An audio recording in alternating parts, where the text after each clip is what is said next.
शुक्लांबरधरं विष्णुं शशिवर्णं चतुर्भुजं प्रसन्नवदनं ध्यायेत् सर्वविघ्नोपशान्तये। मालां गुण्डीं जडमरुं शूलं शङ्खं सुदर्शनं ददानं भक्तवरदं दत्तात्रेयं नमाम्यहम्।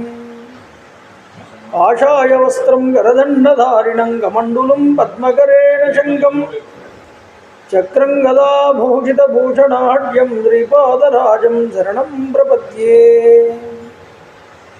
अभ्रस्यामपिङ्गजटाबद्धकलापप्रांसुर्दण्डी कृष्णमृगत्वक्परिधानः सर्वान् लोकान् भावयानः कविमुख्यपाराशर्यः परमस्वरूपं विवृणोतु। छायायां पारिजातस्य हेमसिंहासनोपरि आसीनमम्बुजश्यामम् आयताक्षमलङ्कृतं चन्द्राननं चतुर्बाहुं श्रीवत्साङ्कितवक्षसं रुक्मिणी सत्यभामाभ्यां सहितं कृष्णमाश्रये। सदाशिवसमारम्भां शङ्कराचार्यमध्यमाम् अस्मदाचार्यपर्यन्तां वन्दे गुरुपरम्पराम्।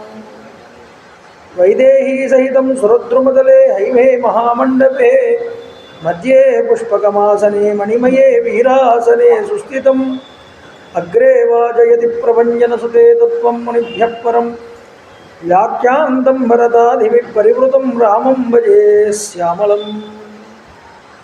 रामं रामानुजं सीतं भरतं भरतानुजं सुग्रीवं वायुसूनुं च प्रणमामि पुनः पुनः।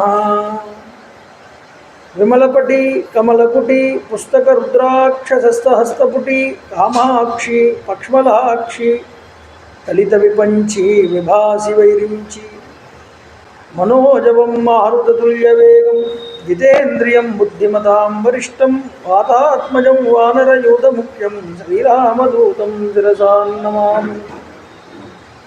हरिः ओं। परमेश्वरस्वरूपమైన సర్వగణ నమస్కారం సభాయే నమః। ఈరోజు కీర్తి రామ్మూర్తి గారు వారి ధర్మపత్ని శేషమ్మ గారి యొక్క దంపతుల జ్ఞాపకార్థమై వారి యొక్క పటానికి పుష్పమాలాలంకృతం చేయవలసిందిగా కమిటీ సభ్యులను కోరుకుంటున్నారు. వస్తున్నారా? సుగ్రీవాదియుతం శ్రీశంభస్మాంగావృతమీశ్వరం మునివేషధరం ధ్యాయేత్ మహేశ్వర సమం ధ్యాయేత్ కిష్కింధాకాండముత్తమే.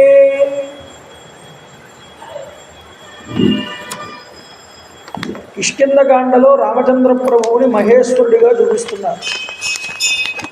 అందుకనే అప్పయ్య దీక్షితుల వారు నిన్నటి రోజున పరమేశ్వరుడి యొక్క ఆజ్ఞతోనే నడిచారు అందరూ కూడా. రామాయణంలో పరమేశ్వరుడు వెనకాల ఉండి ఈ కథనంతటినీ కూడా నడిపించాడు అన్న విషయాన్ని ఆయన చెప్పారు. కాబట్టి పరమేశ్వరుడు రామచంద్ర ప్రభు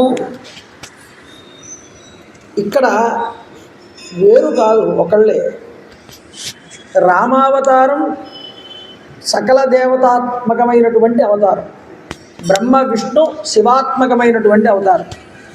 అంటే రామచంద్ర ప్రభువే ప్రచోదన చెయ్యలేదేమో వారికి, ఆ విధమైనటువంటి సందర్భాలలో ఆ యొక్క ఆలోచన ద్యోతకము కాలేదేమో అని మనం అనుకోవచ్చు. అందువల్ల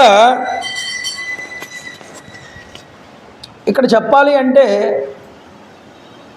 సీతమ్మ తల్లి 12 నెలలు లంకలో ఉండాలి.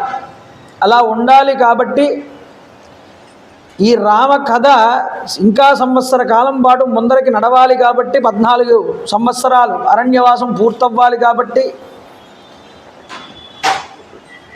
రావణాసురుడు ఉన్నటువంటి స్థలాన్ని కానీ అతడి పరాక్రమాన్ని కానీ అతడి వంశాన్ని కానీ ఏమీ చెప్పలేదు సుగ్రీవుడు. అంటే అతనికి గుర్తు రాలేదు. అయితే చూడండి, నిన్నటి రోజు వాలి వధ జరిగింది. వాలి ధర్మాత్ముడా అధర్మాత్ముడా మీకు తెలుసు. తమ్ముడి భార్యని తీసుకుని తన దగ్గర పెట్టుకున్నవాడు అధర్మాత్ముడే. ఎప్పుడైతే వాలి యందు అధర్మం అనేటటువంటిది ఉన్నదో ఆ అధర్మాత్ముడిని చంపక తప్పలేదు రామచంద్ర ప్రభు. చంపక తప్పకపోయేసరికి ఆయన్ని సంహారం చేయవలసి వచ్చింది. ఆయన ఎన్నో ప్రశ్నలు వేశాడు. రామచంద్ర ప్రభు చాలా తేలిగ్గా వాటిలన్నిటికీ కూడా సమాధానాలు చెప్పారు. చెప్పని వాటికి ఎందుకు చెప్పలేదన్న విషయాన్ని కూడా మనం నిన్నటి రోజున మాట్లాడుకుని ఉన్నాం. కాబట్టి ఇంకా వాటి గురించి మనం ఆలోచన చేయక్కర్లేదు. అయితే రామచంద్ర ప్రభు వాలిని సంహారం చేసిన తరువాత ఒక మాట చెప్తాడు వాలితో. ఏమయ్యా వాలి, ఒక విషయాన్ని గుర్తుపెట్టుకో, నువ్వు తప్పు చేసావు. తప్పు చేసిన వాడు ఎవడైనా సరే దండనార్హుడు, వాడు దండించబడాలి. వాడు దండించబడితేనే వాడు కృతకృత్యుడు అవుతాడు. అంటే వాడి పాప ప్రక్షాళన ఎక్కడితో పోతుంది అంటే, రాజు కనుక దండన వేస్తే వాడి పాపం పోతుంది, ఇంకా పాపం ఉండదు వాడికి. నువ్వు తప్పు చేసావు, నువ్వు చేసిన తప్పుకు, నువ్వు చేసిన పాపానికి నేను శిక్ష వేశాను కాబట్టి నీ పాపం పోయింది, కాబట్టి నీకు ఉన్నత లోకాలు లభిస్తాయి.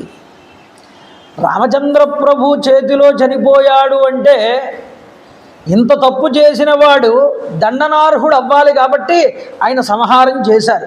సంహారం చేసిన తర్వాత వాడి పాపం పోయింది. ఇంకా గుర్తుపెట్టుకోవాలి, ఇప్పుడు న్యాయస్థానం కనుక శిక్ష వేసింది అంటే తప్పు చేసిన వాడికి వాడు ఆ శిక్ష అనుభవించాడు అంటే ఆ పాపం పోయినట్టు లెక్క. అలాగే న్యాయస్థానమునందు ప్రభువుగా రామచంద్ర ప్రభువు వారు ఉన్నారు కాబట్టి, నువ్వు చేసింది తప్పు కాబట్టి నీ తప్పుకు నేను శిక్ష వేశానయ్యా, కాబట్టి నీ పాపాన్ని ఈ విధంగా నువ్వు పోగొట్టుకున్నావు అని చెప్పారు. అయితే ఒక మాట ఉన్నది, రాముడు ఎప్పుడూ కూడా ధర్మాన్ని విడిచిపెట్టడని మీకు చెప్తూనే వచ్చాను. ఇంత ధర్మాత్ముడు కాబట్టే ధర్మము వైపు తన నడక అనేటటువంటిది కొనసాగించాడు. ఎక్కడా కూడా నువ్వు నా దగ్గరికి రావచ్చుగా, 5 నిమిషాల్లో రావణాసురుని నిర్జించి సీతను తీసుకొచ్చి నీ చేతిలో పెడతాను అంటే నిజంగా కష్టాల్లో ఉన్నవాడు వెళ్ళొచ్చు. కానీ రాముడు ఎందుకు వెళ్ళలేదు? ఆయనకి కావలసింది ధర్మం అయ్యా, సీత కూడా కాదు. సీత కన్నా ముందు రాముడికి కావాల్సింది ఏమిటంటే ధర్మం. ఉదాహరణ చెప్పాలి అంటే రామదాసు గారు భద్రాచలంలో రామచంద్ర ప్రభు వారి యొక్క గుడి కట్టించి ఎంతో కష్టాలు పడ్డాడు. ఏమంటే గుడి కట్టిన వాడికి అంత కష్టాలు ఏమిటండి? ఒక్కొక్కడికి రావచ్చుగా ప్రశ్న. అంటే ప్రజాధనాన్ని వినియోగించి కట్టాడు గుడిని. ఎవరు? రామదాసు గారు. ప్రజలు పన్నులుగా ఇచ్చినటువంటి సుంకాన్ని రాముడికి గుడి కట్టించేశాడు. దీన్ని రాముడు అంగీకరిస్తాడా? రామాయణం మీరు ఇప్పటిదాకా విన్నారుగా. ప్రజా ధనాన్ని ఏం చెయ్యాలి? తాను తహసీల్దారుగా ఉన్నాడు కాబట్టి ఆ ధనాన్ని ప్రభువుకి అందజేయాలి. అతని డ్యూటీ అది, ధర్మం. ఆ ధర్మం తాను చెయ్యకుండా దానితో వచ్చిన దానితో గుడి కట్టించాడు. ఒరే, నువ్వు నా భక్తుడివి అయితే కడిగిన ముత్యంలాగా ఉండాలి, నీదందు ఏ విధమైనటువంటి అధర్మ దోషం ఉండకూడదు.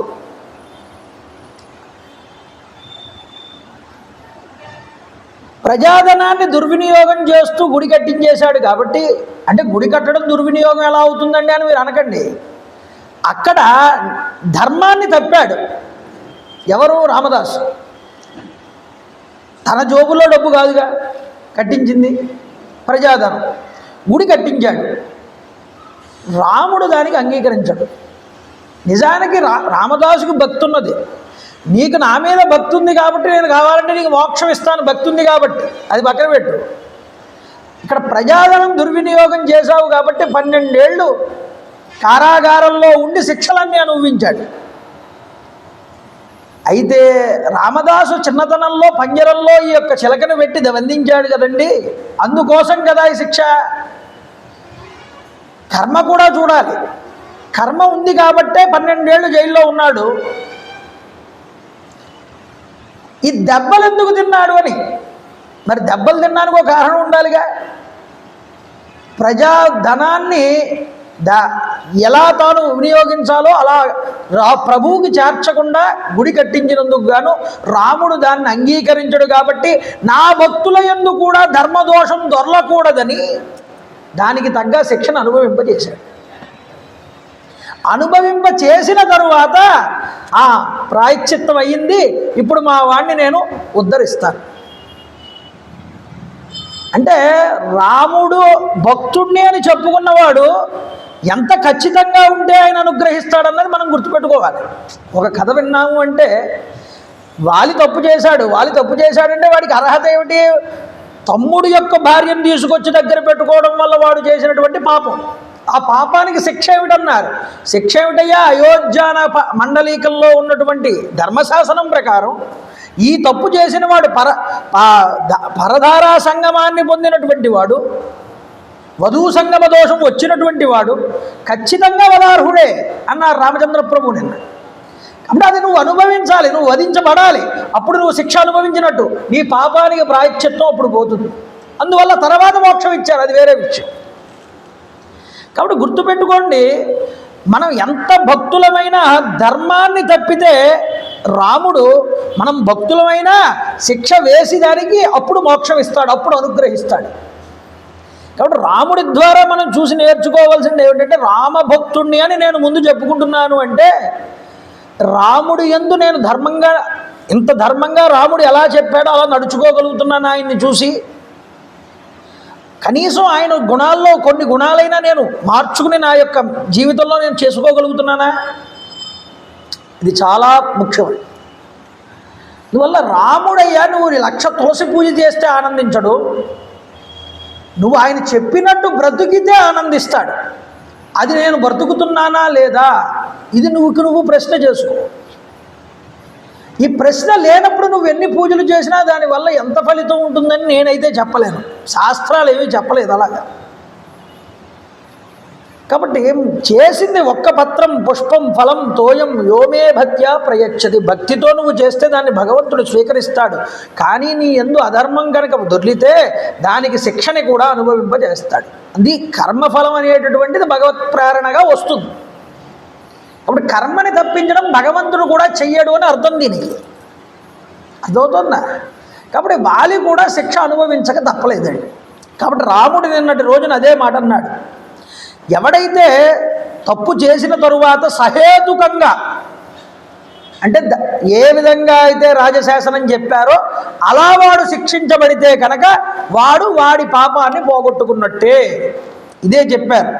కాబట్టి నేరం చేసినటువంటి వాడు శిక్షార్హుడు, వాడు తగిన శిక్షని అనుభవించినప్పుడు వాడి దోషాలన్నీ పోతాయ్యా వాలి. అలాంటప్పుడు అలా దండన వేసినందుకు రాజు, శిక్షను అనుభవించినందుకు వాడు అధర్మం చేసిన వాడు, ఇద్దరూ కూడా ఉద్ధరించబడతారు, కృతార్థులవుతారు అన్నాడు. ఒకడు తప్పు చేస్తే వాడిని శిక్షించకపోతే రాజు తప్పు అవుతుంది, శిక్షించి తీరాలి రాజు. అక్కడ అధర్మం ఎవరిది ధర్మం ఎవరిదో ముందుగా తెలుసుకుని, ముందుగా కనుక తాను శిక్ష కనుక వెయ్యకపోతే వాడిని విడిచిపెడితే పాపం ఎవరికి వస్తుందంటే రాజుకు వస్తుంది. కాబట్టి ఎవడైతే నిన్ను శిక్షిస్తాడో తప్పు చేసిన వాడిని, శిక్షించిన వాడు కూడా ఉద్ధరించబడతాడు, ఎందుకంటే వాడు ధర్మాన్ని ఆచరించాడు. కాబట్టి శిక్ష తప్పు చేసిన వాడికి శిక్ష పడేలా చేశాడు కాబట్టి రాజు ఉద్ధరించబడ్డాడు. అంటే నేను ఉద్ధరించబడ్డాను, నువ్వు ఉద్ధరించబడ్డావు, సరిపోయింది. ఇక్కడ ఈ మాట చెప్పారు. అందువల్ల ధర్మశాస్త్రాన్ని అనుసరించి నువ్వు శిక్ష అనుభవించావు కాబట్టి నువ్వు పరిశుద్ధుడవయ్యావయ్యా, నీకు శుద్ధ స్వరూపం లభిస్తుంది, అంటే తేజో శరీరం లభిస్తుంది నీకు అని చెప్పాడు. అందువల్ల చూడండి, ఆయన చెప్పాడు తర్వాత వాలి, మహానుభావ, శరావిదస్తేన విచేతసామయ ప్రదూషితస్త్వం యదజానతా ప్రభో ఇదం మహేంద్రోపమ భీమ విక్రమ ప్రసాదితస్త్వం క్షమమే నరేశ్వర. ఓ మహాప్రభో, నీ బాణపు దెబ్బ తగిలి నేను తెలివి తప్పినటువంటి వాడినై అజ్ఞానము చేత నిన్ను తీవ్రంగా ఇంతవరకు నిందించాను. అయ్యా, నువ్వు మహేంద్రుడి వంటి వాడివి, శత్రు భయంకరుడివి, పరాక్రమం కలిగినటువంటి వాడివి, ప్రసన్నుడమైనటువంటి వాడివి, నా అపచారాన్ని మన్నించమని కోరుకుంటున్నానని వేడుకున్నాడు వాళ్ళంతటి వాడు. కాబట్టి వాలి దండనార్హుడు అయ్యాడు, పడిపోయాడు భూమి మీద. ఈ విషయం ఎవరికి వెళ్ళింది అంటే తారకి తెలిసింది. తార ఈవిడ చాలా గొప్పదైనటువంటి పతివ్రత. నిజానికి చెప్పాలంటే వాల్మీకి ఆ పేరు ఎలా పెట్టాడో కానీ రాస్తూ కూడా నిజానికి ఆవిడకి ఉన్నటువంటి పేరుకి ఆవిడ సార్థకతని తెచ్చుకున్నది. నిజానికి చెప్పాలి అంటే తార అంటే ఏమిటి? ప్రకాశవంతమైనటువంటిది అని అర్థం. తళుకు మిలుకులంటూ ఆకాశంలో ఎప్పుడూ కూడా మెరుస్తూ ఉంటుంది. అలాగే రామాయణం అనేటటువంటి ఆకాశంలో ఒక మెరుపు మెరిసినటువంటి పాత్ర ఇవిడిది, తారది. నిన్నటి రోజు ఎంతో గొప్పదైనటువంటి హితబోధ చేసింది వాలికి. ఏమయ్యా, అనవసరంగా ఎందుకు కంగారు పడతావు నువ్వు? ఇందాకనే దెబ్బలు తిన్నాడు నీ చేతిలో సుగ్రీవుడు, ఇప్పుడు వచ్చి నిన్ను మళ్ళీ పిలుస్తున్నాడు. ఈ మాత్రం నీకు అర్థం కావట్లేదా? ఏదో వెనకాల ఒక ధైర్యం పెట్టుకున్నాడు, ఒక బలం పెట్టుకున్నాడు. బలం పెట్టుకోనిదే మీ తమ్ముడు అలా ప్రవర్తించడు. ఇన్ని సంవత్సరాలు బట్టి నీ తమ్ముడిని చూసి నువ్వేమర్థం చేసుకున్నావు అడిగిందండి, నిలదీసింది భర్తని. కాబట్టి కాస్త ఆలోచించు, స్థిమితపడు. ఎందుకు అంటే బయటవాడెవడో కాదు, నీ తమ్ముడే.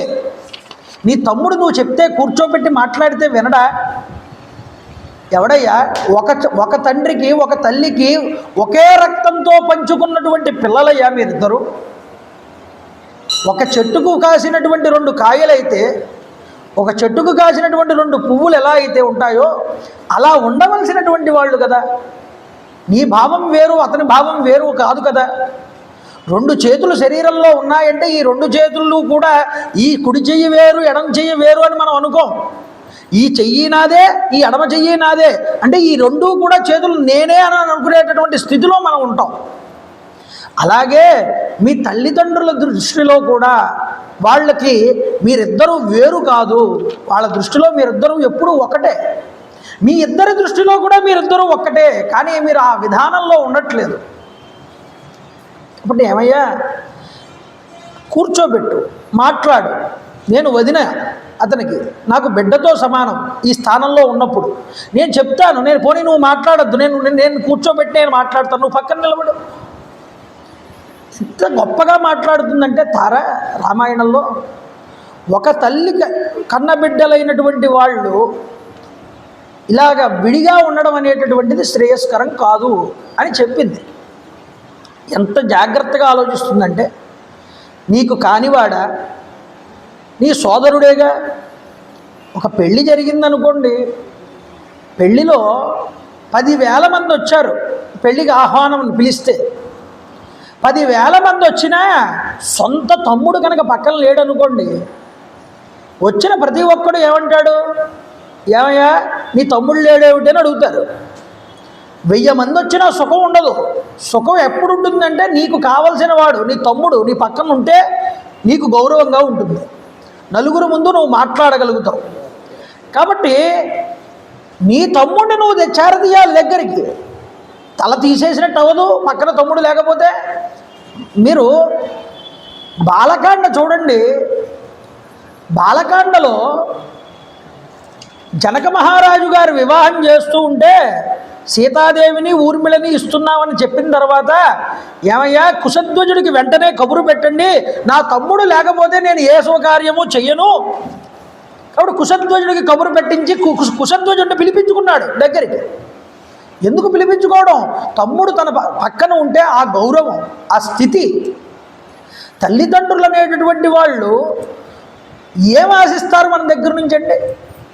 తల్లిదండ్రులు మన దగ్గర నుంచి, కొడుకుల దగ్గర నుంచి ఏం ఆశించరు.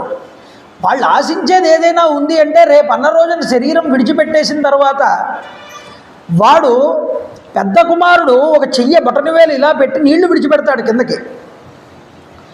నీళ్లు విడిచిపెడితే వాళ్ళకి అక్షయమైనటువంటి లోకాల్లో వాళ్ళకి అక్షయమైనటువంటి నీరు దాహం తీరుతుంది. తర్పణం విడిచిపెడతాడు. అలా విడిచిపెట్టేటప్పుడు అందరి చేతుల కన్నా కింద ఉండేది పెద్దవాడి చెయ్యి, ఆ పైన మిగతా చిన్నవాళ్ళ చెయ్యిలన్నీ ఉంటాయి. వాళ్ళు ఈ శ్రాద్ధకర్మ పెట్టినప్పుడు వచ్చి ఒక్కసారి చూసినప్పుడు వీళ్ళందరి చేతులు ఒక చోట కలిసి ఉండి నీరు విడిచిపెడుతూ ఉంటే వాళ్ళు ఎంత ఆనందిస్తారండి. నా కడుపును వీళ్ళు పుట్టి నన్ను ఉద్ధరించారు కదా అని అనుకుంటారు. ఏమయ్యా, మీ తల్లిదండ్రులకి పెట్టేటటువంటి శ్రాద్ధమునందు కూడా మీ చేతులు విడిగా ఉండడం ఎందుకయ్యా? కలిసి ఉండండి, కలిసి పెట్టండి అని చెప్పాల్సిన బాధ్యత ఎవరిదండి? ఇంటికి పెద్ద కోడలు. ఇంటి పెద్ద కోడలు ఏం చెయ్యాలి? తమ్ముడు విడిగా పెడుతున్నాడు తండ్రికి శ్రాద్ధం, నువ్వు విడిగా పెడుతున్నావు. అలా కాదయ్యా, పితృదేవతలు దాన్ని చూసి ఆనందించరు. ఏదో ఒక మాట పచ్చం వచ్చిందని చెప్పి ఆ మాట పట్టుకుని ఏదో కారణాలు చూపించుకుని బలవంతంగా దూరంగా ఉంటే ఎవరు మాత్రం ఆనందపడతారయ్యా? కాబట్టి రా, వచ్చి కూర్చో, వచ్చి ఇద్దరు కలిసి పెట్టండి అని చెప్పాల్సినటువంటి బాధ్యతాస్థానమునందు తార ఉన్నది కాబట్టి తాను అలాగే మాట్లాడింది. రావయ్య, ఎవడో బయట వ్యక్తి కాదు కదా, నీ తమ్ముడే కదా, కూర్చోబెట్టి మాట్లాడితే వింటాడు కదా నీ మాట, కూర్చో మాట్లాడు. చూడండి, అంతటి తార యొక్క మాటలు భవిష్యత్తును గుర్తు చేసుకుని మాట్లాడేటటువంటి మాటలు. ఈ అన్ని రోజులు ఇలా ఉండవు. నా దగ్గర ఇంత బలం ఉంది, నా దగ్గర ఇంత పదవి ఉంది, నా దగ్గర ఇంతటి గొప్పదైనటువంటి విశేషమైనటువంటి శక్తులు ఉన్నాయి అనుకుంటే అవి అన్ని రోజులు ఉంటాయా? తెలుసు తారక విషయం. అందువల్ల ఆవిడ ఏం చేసింది అంటే భవిష్యత్తును దృష్టిలో పెట్టుకుని ఎవరో బలాన్ని వెనకాల పెట్టుకుని వచ్చాడు. అంగదుడి వల్ల నాకు తెలిసింది, జాగ్రత్త పడు అంటే మూర్ఖత్వంతో వినలేదు. మీరు చూడండి, స్త్రీ కదా, తన మాట నేను వినడం ఏమిటి అనే స్థాయిలోకి వెళ్ళాడు. నిజానికి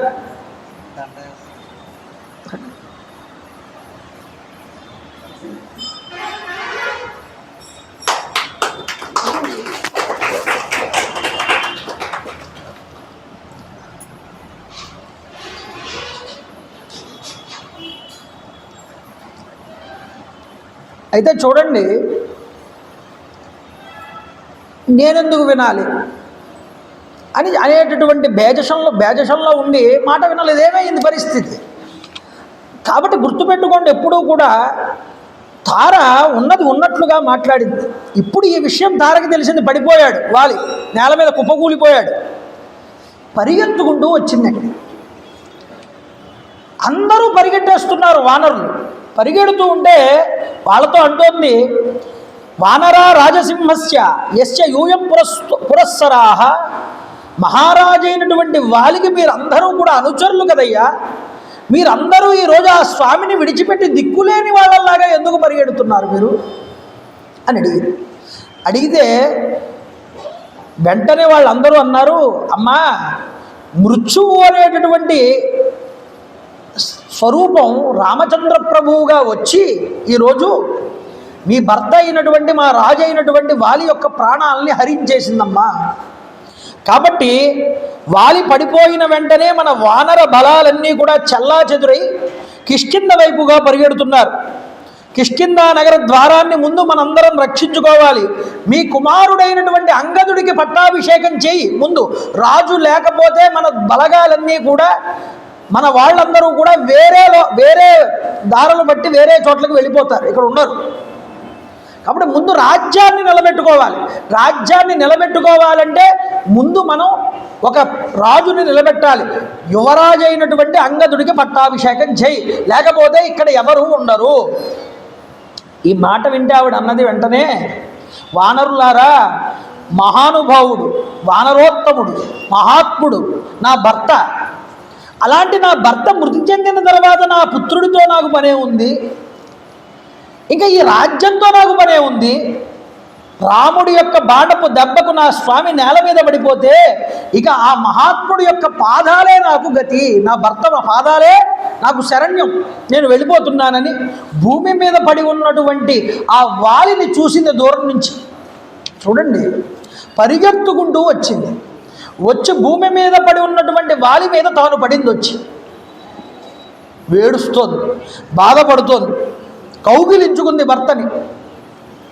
అంటోంది, రణే దారుణ విక్రాంత ప్రవీర ప్లవతాంబర కిం దీనాం అపురోభాగం అద్యత్యామ్న అభిభాషసే. మహావీర, నీకు యుద్ధంలో తిరుగులేనటువంటి పరాక్రమశాలివి నువ్వు. నిజానికి చెప్పాలి అంటే వానరులందరిలో ప్రముఖుడివి. నిరపరాధినైనటువంటి నేను దీనురాలనై నీ పక్కన ఉన్నాను, నాతో మాట్లాడట్లేదేమిటి స్వామి నువ్వు అని ఆయన్ని అడుగుతోంది పడిపోయి ఉన్నటువంటి వాలి యొక్క శరీరం దగ్గర. ఓ వానర ప్రభో, లే, మేలైనటువంటి పరుపుల మీద శయనించేటటువంటి వాడివి నువ్వు. ఈరోజు ఈ విధంగా ధూళి కొట్టిపోయి శరీరానికి ఈ భూమి మీద ఇలా పడి ఉన్నావేమిటయ్యా కటిక నేల మీద?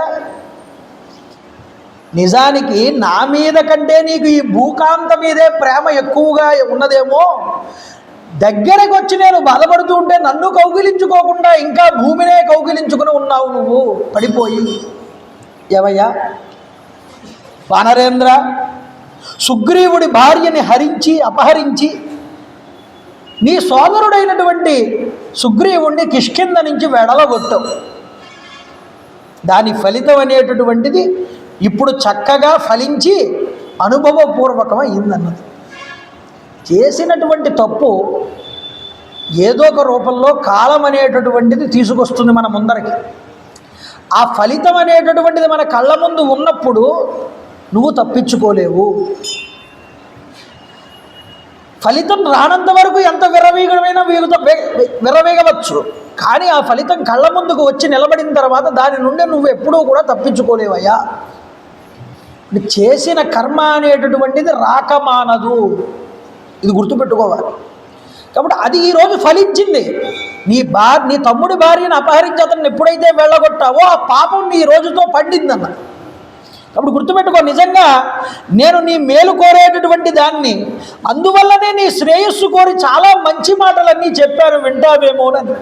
కానీ ఏమయ్యా, ఏష అభ్రమం హితం వాక్యం వానరేంద్రాహితైషిణి నిశ్రేయస పరా మోహాత్ త్వయా చాహం నిగర్హిత. మోహం వల్ల, అజ్ఞానం వల్ల నువ్వు నా మాటలన్నీ పడచెవిన పెట్టావయ్యా. ఈరోజు ఏమైంది? పక్కన వినకపోవడం వల్ల నాకు నా భర్త లేకుండా పోయాడు. నేను ఎవరితో చెప్పుకున్నా బాధ?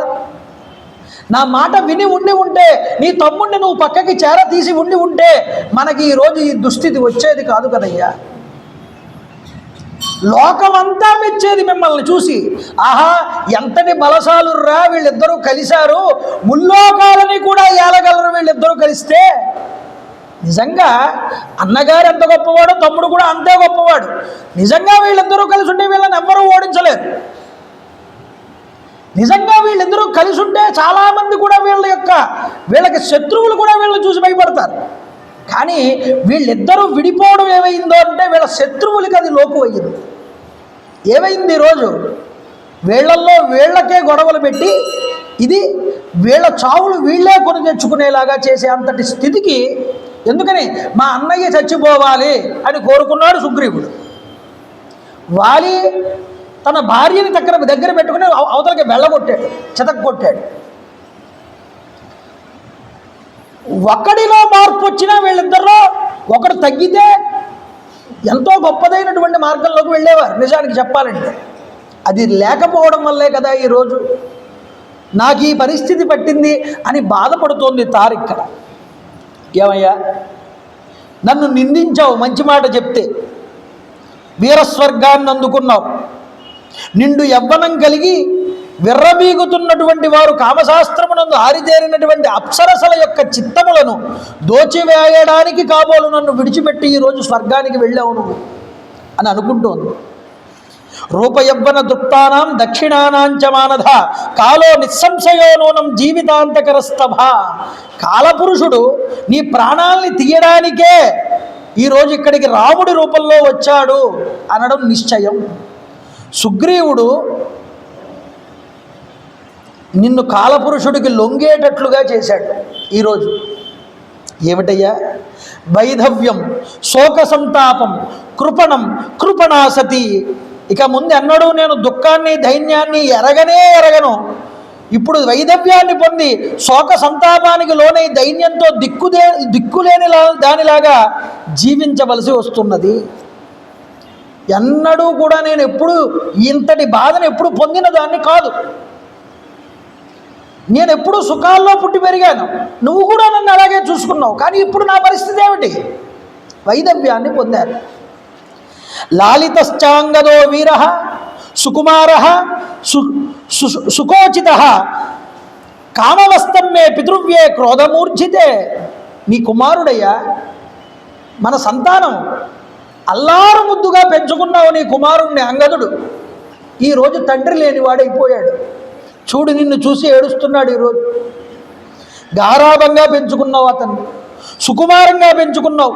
నేటి నుంచి ఇప్పుడు ఈ యొక్క అంగదుడు పినతండ్రి యొక్క శిక్షణలో పెరగవలసి వస్తుంది. పినతండ్రి నీ అంత గారాభంగా చూసుకుంటాడని నువ్వు అనుకుంటున్నావా? ఆలోచించుకోలేదా ఇవన్నీ నువ్వు ముందు నేను చెప్పినప్పుడు? కురుష్వ పితరం పుత్ర సుదృష్టం ధర్మవత్సలం. నాయన అంగద, ధర్మవత్సలుడైనటువంటి నీ తండ్రి కనులారా చూసుకోరా నాయన. ఇక మీద నీ తండ్రి చూసుకోవడానికి ఇంక ఉండడు. ఆయన దర్శనం నీకు దుర్లభం అవుతుంది. సుగ్రీవ, శత్రువైనటువంటి మీ అన్నగారు మరణించాడు, నీ కోరిక తీరింది. ఇక నువ్వు రుమతో కలిసి ఆనందించు, నిర్విచారంగా ఈ రాజసుఖాలన్నీ అనుభవించు. కానీ ఒక్క ఉపకారం చెయ్యి. ఏ అన్నగారినైతే నువ్వు చంపించావో ఆ అన్నగారి దగ్గరికి నన్ను కూడా చంపించి నన్ను పంపించే అని బాగా బోరున విలపిస్తూ ఉంటే స్వామి హనుమ మాట్లాడుతున్నారు. ఏమంటున్నారంటే, గుణదోషకృతం జంతు స్వకర్మ ఫలహేతుకం అవ్యగ్రస్త ధవాప్నోతి సర్వం ప్రేత్య శుభాశుభం. అమ్మా తల్లి, ఏ ప్రాణి అయినా సరే తెలిసి కానీ తెలియక కానీ శుభ అశుభ కర్మల యొక్క ఫలితాల్ని అనుభవించక తప్పదు. ఈ ఫలితం నేను చేయడం వల్ల నాకు సుఖం వస్తుంది, లేకపోతే ఫలితం నాకు దుఃఖం వస్తుంది, ఈ సమయంలో నాకు ఇది వస్తుంది అని చెప్పడం ఎవరి వల్ల కాదు. సమయంలో మనకి దుఃఖం వచ్చింది అంటే మనం ఏదో పూర్వంలో చేసినటువంటి పాపాన్ని ఇప్పుడు అనుభవిస్తున్నామని మనం అనుకోవాలి. సుఖాన్ని పొందుతున్నాము అంటే మనం చేసినటువంటి పుణ్యం ఏదో మనల్ని ఇప్పుడు ఇలా కాస్తోంది అని మనం అనుకోవాలి తప్ప కాలాన్ని మనం ఏమీ కూడా మార్చలేమమ్మా. జీవించి ఉండగా ఈ లోకమునందు కానీ మరణానంతరం పరలోకమునందు కానీ అనుభవించేటటువంటి కర్మలు, ఈ శిక్షలు, సుఖాలు అనుభవించే తీరాలి ఏ పురుషుడైనా. అంటే జీవించి ఉండగా ఇక్కడ అనుభవిస్తాం కొన్ని ఊర్ధ్వలోకాలకు వెళ్ళిన తర్వాత అనుభవించాల్సినవి కొన్ని ఉంటాయి. అలాగే సుఖాలైనా. కాబట్టి అక్కడైనా ఇక్కడైనా మనకి వచ్చినటువంటి సుఖ దుఃఖాలు అనేటటువంటివి కర్మాధీనములు, వాటిని అనుభవించక తప్పదు. అమ్మా, ఇది విషయాన్ని గుర్తుపెట్టుకో. ఈ శరీరం ఉన్నదే, ఈ శరీరము నీటి బుడగ వంటిది. ఆ నీటి బుడగ ఎంతకాలం నీటి యందు ఉంటుందో ఎవ్వరూ కూడా చెప్పలేరు. కాబట్టి అది అస్థిరమైనటువంటిది కనుక దేహమునందున్నటువంటి జీవుడు మళ్ళీ మరొక జీవుడు గురించి బాధపడడం అనేటటువంటిది అజ్ఞానమమ్మా అన్నాడు. అందుకనే భాగవతంలో హిరణ్యాక్షుడు అంటాడు ఈ మాట. హిరణ్యాక్షుడు చచ్చిపోతే హిరణ్యకశిపు అంటాడు, ఏమని అమ్మా ఎందుకు బాధపడతావు, సోదరుడు చనిపోయాడని. చనిపోయిన వాళ్ళందరూ కూడా ఏ లోకానికైతే వెళ్తారో బతికున్న వాళ్ళు కూడా అదే లోకానికి వెళ్తారు కదమ్మా. చచ్చిపోయిన వాళ్ళందరి గురించి చూసి బతికున్న వాళ్ళందరూ ఏడుస్తారు. చావక మానడు వారి భంగి ఈ చచ్చిన వారి గూర్చి ఏడ్చెదరు. చావున కొల్లక డాగవచ్చునే ఎచ్చట పుట్టెనచ్చటికి నేగుట నైజము ప్రాణికోటికి అంటాడు. అసలు ఎక్కడి నుంచి వచ్చాం మనం? ఎక్కడి నుంచి అయితే మనం తల్లి గర్భంలోకి వచ్చామో మళ్ళీ చనిపోయిన తర్వాత అక్కడికే వెళ్ళిపోతున్నాం. కాబట్టి ఈ యొక్క జీవుడు మరొక జీవుడు గురించి విలపించడం అనేటటువంటిది ఉన్నది, ఇది అజ్ఞానం. ఇది గుర్తుపెట్టుకోనమ్మా. అమ్మా, నీ కుమారుడున్నాడే అంగదుడు, అతడు చాలా పసివాడు. నువ్వు ఇప్పటి నుంచి ఏం చేయాలి? నీ భర్త యందు మమకారం నీకు ఉన్నది కాదన్ను. మీ భర్త శరీరం విడిచిపెట్టేసిన తరువాత ఒక తల్లిగా నీ కొడుకు యొక్క ఆలనా పాలనా బాధ్యతలు నువ్వు ఇప్పుడు స్వీకరించాలి. నువ్వు ఆ స్థాయి నందు ఉన్నటువంటి దాన్ని. కాబట్టి తల్లి ఇక ముందు అతని బాగోగులే కాదు, మా వానరుల యొక్క బాగోగులన్నీ కూడా నువ్వే చూసుకోవాలమ్మా. ఈ మాట అన్నాడండి. అంతేకాదు మరొక మాట చెప్తున్నాడు, ఈ సత్యాన్ని నీకన్నీ కూడా తెలుసు కాబట్టి ఈ విలాపమును ఈ బాధను విడిచిపెట్టు, పరలోక సుఖాలు ఇచ్చేటటువంటి పుణ్యకార్యాల మీద దృష్టి పెట్టు అన్నాడు. ఇక మీదట ఏం చేయాలి, నువ్వు ఉన్నత లోకాలు పొందడానికి కావలసినటువంటి క్రియల్ని నువ్వు ఏర్పాటు చేసుకోవాలి. అంటే మంచి పనులు చేసి శరీరాన్ని ఉన్నత లోకానికి కావలసిన అర్హతని సంపాదించుకోవాలన్నాడు. తల్లి, అసంఖ్యాకులైనటువంటి వానరులందరూ మహారాజు అయినటువంటి వాలి మీద లక్షల కొలది కోట్ల కొలది ఆశలు పెట్టుకుని జీవించి ఉన్నారు. ఇప్పుడు అలాంటి మహాత్ముడు కాలధర్మం చెందాడు, శరీరాన్ని విడిచిపెట్టేశాడు. కాబట్టి అమ్మా, ఇలాంటి వానర ప్రభువు న్యాయాన్ని అనుసరించి ఈ రాజ్యాన్ని చక్కగా పరిపాలించాడు. కాబట్టి నువ్వు స్వజనుల యొక్క దుఃఖాలన్నింటినీ కూడా తొలగించి వారికి ఊరట కూర్చాడు. కాబట్టి నీ భర్త వారికి సంతృప్తికరంగా చాలా ప్రయోజనాలు చేకూర్చాడు. కాబట్టి ఎంతోమంది అపరాధాలు చేస్తే వాళ్ళ అపరాధాలని కూడా మన్నించి ఆదుకున్నాడు. కాబట్టి ధర్మాత్ములు ఏ లోకానికి పొందుతారో నీ భర్త కూడా అదే లోకాన్ని పొందాడమ్మా. నీ భర్త గురించి నువ్వు తలుచుకుని బాధపడక్కర్లేదు. ఎందుకంటే తాను చేసినటువంటి తప్పిదానికి శిక్ష అనుభవించేశాడు. కాబట్టి అతను ఉన్నత లోకాలకి పొందుతాడు. వానర ప్రముఖులందరికీ నీ కుమారుడైనటువంటి అంగదుడికి ఈ వానర భల్లూక రాజ్యాలకి అంతటికీ కూడా నువ్వు ఇప్పుడు రక్షకురాలివి. అంటే వాలి వెళ్ళిపోయిన తర్వాత ఈ రాజ్యాన్ని చేయబట్టవలసిన బాధ్యత నీకున్నదన్నాడు. హనుమ ఈ మాట అన్నాడు. అనగానే హనుమ, నువ్వు మాట్లాడిన మాట తప్పయ్యా అంది తార. చూడండి, హనుమంతుడు నవవ్యాకరణ పండితుడు, మంత్రి. ఆయన మాట్లాడితే అందులో తప్పాలు పట్టక్కర్లేదు. తారంతటి ఆవిడ హనుమంతుడి మాటని ఆఫ్ చేసింది. నువ్వు మాట్లాడే మాట కరెక్ట్ కాదని. ఇప్పుడు ఆవిడంటోంది, ఏమయ్యా నువ్వు మాట్లాడినటువంటి మాట ఎన్నటికీ నేను అంగీకరించను. అంగద ప్రతిరూపాణం పుత్రాణం ఏకతః శతం హతస్యాప్యస్య వీరస్య గాత్ర సంశ్లేషణం పరం. నా అంగదుడు, నా కుమారుడు, నా అంగదుడు లాంటి కుమారుల్ని 100 మందిని తీసుకువచ్చి ఒక తక్కెట్లో పెట్టు.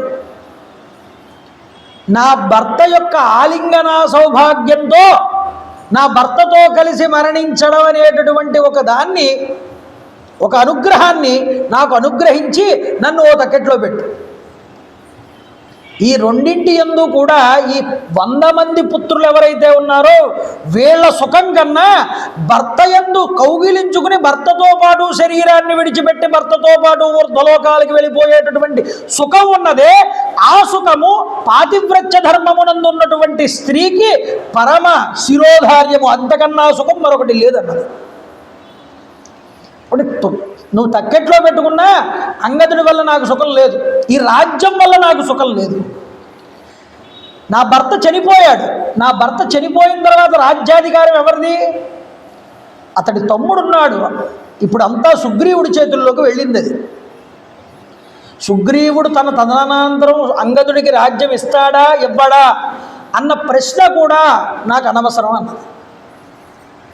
ఇస్తాడా ఇవ్వడా అన్నది సుగ్రీవుడి యొక్క ఆలోచన బట్టి ఉంటుంది. అది నాకు అనవసరం. కాబట్టి ఇప్పుడు కానీ నేనైనా సరే నా కొడుకైనా సరే సుగ్రీవుడి మాటని మన్నించి తీరవలసిందే. రాజనీతి బాగా తెలిసినటువంటి స్త్రీ తారండి. ఏమండి, అంటే రేపన్న రోజున ఎవరి కింద బ్రతకాలి? తాను సుగ్రీవుడి కింద బ్రతకాలి. సుగ్రీవుడి కింద బ్రతకాల్సినటువంటి ఆవిడ రాజనీతిని ఎంత చక్కగా ఉపయోగించి మాట్లాడిందో చూడండి. అంటే ఇప్పుడు అంత అధికారం సుగ్రీవుడి చేతుల్లోకి ఎలాగో వెళ్ళిపోతోంది. కాబట్టి ధర్మం ఏమిటి?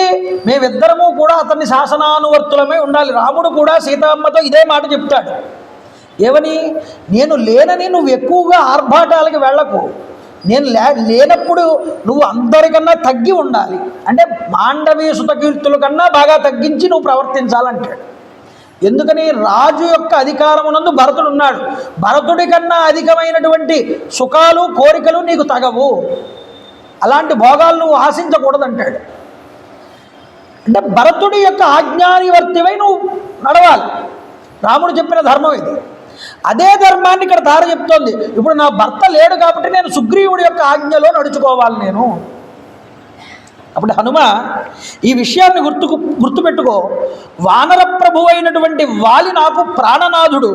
ఈ లోకంలో కానీ పరలోకంలో కానీ ఆ స్వామిని ఆశ్రయించడం అనేటటువంటిది నాకు యుక్తము. అందువల్ల ఈ విషయం చెప్తోంది ఆవిడ. అహల్య, ద్రౌపది, తార, సీత, తార, మండోదరి వీళ్ళు 5 ఉన్నారే పతివ్రతా స్థానాన్ని అలంకరించిన వాళ్ళు. అంటే మిగతా వాళ్ళల్లో పతివ్రతలు లేరా అంటే ఉన్నారు, కానీ వీళ్ళ 5 ఒక ప్రత్యేక స్థానం ఇచ్చారు. పంచకన్యాపటే నిత్యం మహాపాతక నాశనం. ఈ 5 తలుచుకుంటేటండి అసలు పాపం అనేటటువంటిది రాదుట. ప్రతి స్త్రీ కూడా ఉదయం లేవగానే వీళ్ళ 5 తలుచుకోవాలని చెప్పారు.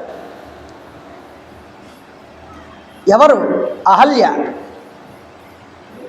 ద్రౌపది, సీత, తార, మండోదరి. రావణాసురుడి భార్య అయినా ఆవిడంత పతివ్రత స్త్రీ. తార ఎలా చెప్పిందో ఆవిడ కూడా రావణాసురుడికి ఎన్నో మంచి విషయాలు చెప్పింది, వాడు వినలేదు. ధర్మం తెలిసి కూడా ఆచరించకపోతేనండి పరిస్థితులు ఎలా సంప్రాప్తమవుతాయో ఇక్కడ చూపిస్తారు మనకి ఖచ్చితంగా. ధర్మం తెలుసు రామచంద్ర ప్రభువుకి, ధర్మం తెలుసు వాలికి, ధర్మం తెలుసు రావణాసురుడికి. 3 జ్ఞానగనులే, ఇందులో ఎవరు జ్ఞానం తక్కువ ఉన్నవాళ్ళు ఎవరూ లేరు. తిర్యగ్జంతువు అయినా ఇంద్రాంశతో వచ్చినవాడు వాలి కాబట్టి అతనికి ఆ శక్తి వచ్చింది, కానీ నిలబెట్టుకోలేకపోయాడు. రావణుడు నిలబెట్టుకోలేకపోయాడు. ఏ ధర్మాన్ని ఆశ్రయించి రామచంద్ర ప్రభు ఉన్నాడో ఆ ధర్మాన్ని ఆశ్రయించి ఉండడం వల్ల 4 సోదరులు హాయిగా కలుసుకున్నారు. చెట్టు చివర విడిపోయినా ముందర. నందిగ్రామానికి వెళ్ళిన తర్వాత క్షురకులు వచ్చి జటలన్నింటినీ కూడా శోధన చేస్తూ ఉంటే కాళ్ళ మీద పడతాడు భరతుడు రామచంద్ర ప్రభు పాదాల మీద. కౌగిలించుకుంటారు 4 అన్నదమ్ములు కూడా. ఇన్నాళ్ళకి కలిసాం, ఎంతగానో బాధలు పడ్డాం ఇన్ని సంవత్సరాలు కూడా, ఇన్నాళ్ళకి మనం అందరం కలిసాం కదా అని చెప్పి ఆనందపడుతూ కౌగిలించుకుని వాళ్ళు ఆనందిస్తూ ఉంటే ఏడిచిన వాళ్ళు 2. ఒకడు సుగ్రీవుడు, 2 విభీషణుడు. మా అన్నలు కూడా మాతో ధర్మయుక్తంగా కలిసి ఉంటే ఇంతలా ఈరోజు మేము మా అన్నల్ని పోగొట్టుకుని ఒకళ్ళం మిగిలిపోయే వాళ్ళం కాదు కదా. చూడడానికి 4 అన్నదమ్ములు కూడా హాయిగా ఒక ఆజ్ఞ మీద, ఒక మాట మీద నిలబడి 4 కూడా ధర్మాన్ని విడిచిపెట్టకుండా ఉన్నందుకు వాళ్ళకి ఆ భోగం పట్టింది. కళ్ళంపట నీళ్లు పెట్టుకున్నాడండి సుగ్రీవుడు. చూడండి, ఇదే పరిస్థితి చెప్పింది హనుమంతుడికి ఆవిడ. కాబట్టి ఈలోపు ఏం జరిగింది అంటే ఒక్కసారి ఎగ ఊపిరి వచ్చింది. కొన ఊపిరితో ఉన్నాడు వాలి. ఎగ ఊపిరి వచ్చి ఒక్కసారి కళ్ళు తెరిచాట. కళ్ళు తెరవగానే ఎదురుగుండా సుగ్రీవుడు కనిపించాడు. సుగ్రీవుడితో మాట్లాడుతున్నాడు, నాయనా సోదరా, నీ భార్యని వశపరుచుకుని నిన్ను కిష్కింద నుండి వెళ్ళగొట్టాను కదా, నువ్వు నన్ను ఇప్పుడు దోషిగా చూడవద్దు అన్నాడు. అని అంటున్నాడు. ఇదంతా కూడా విధి వాడించినటువంటి విలాసం.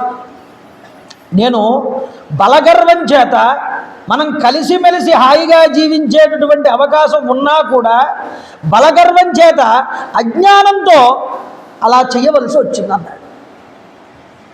బలం ఉన్నప్పుడు గర్వం ఆటోమేటిక్గా వస్తుంది. ఆ 2 ఉన్నప్పుడు కూడా బలం ఉంది, శక్తి ఉంది, స్థాయి ఉంది.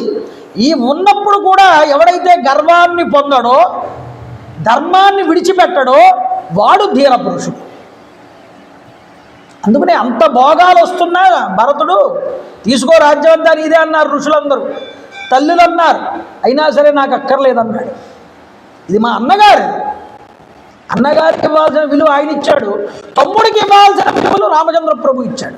ఇద్దరిలో ఒక చెయ్యి సరిగ్గా ఉండి ఇంకో చెయ్యి సరిగ్గా లేకపోతే శబ్దం ఎలా వస్తుంది?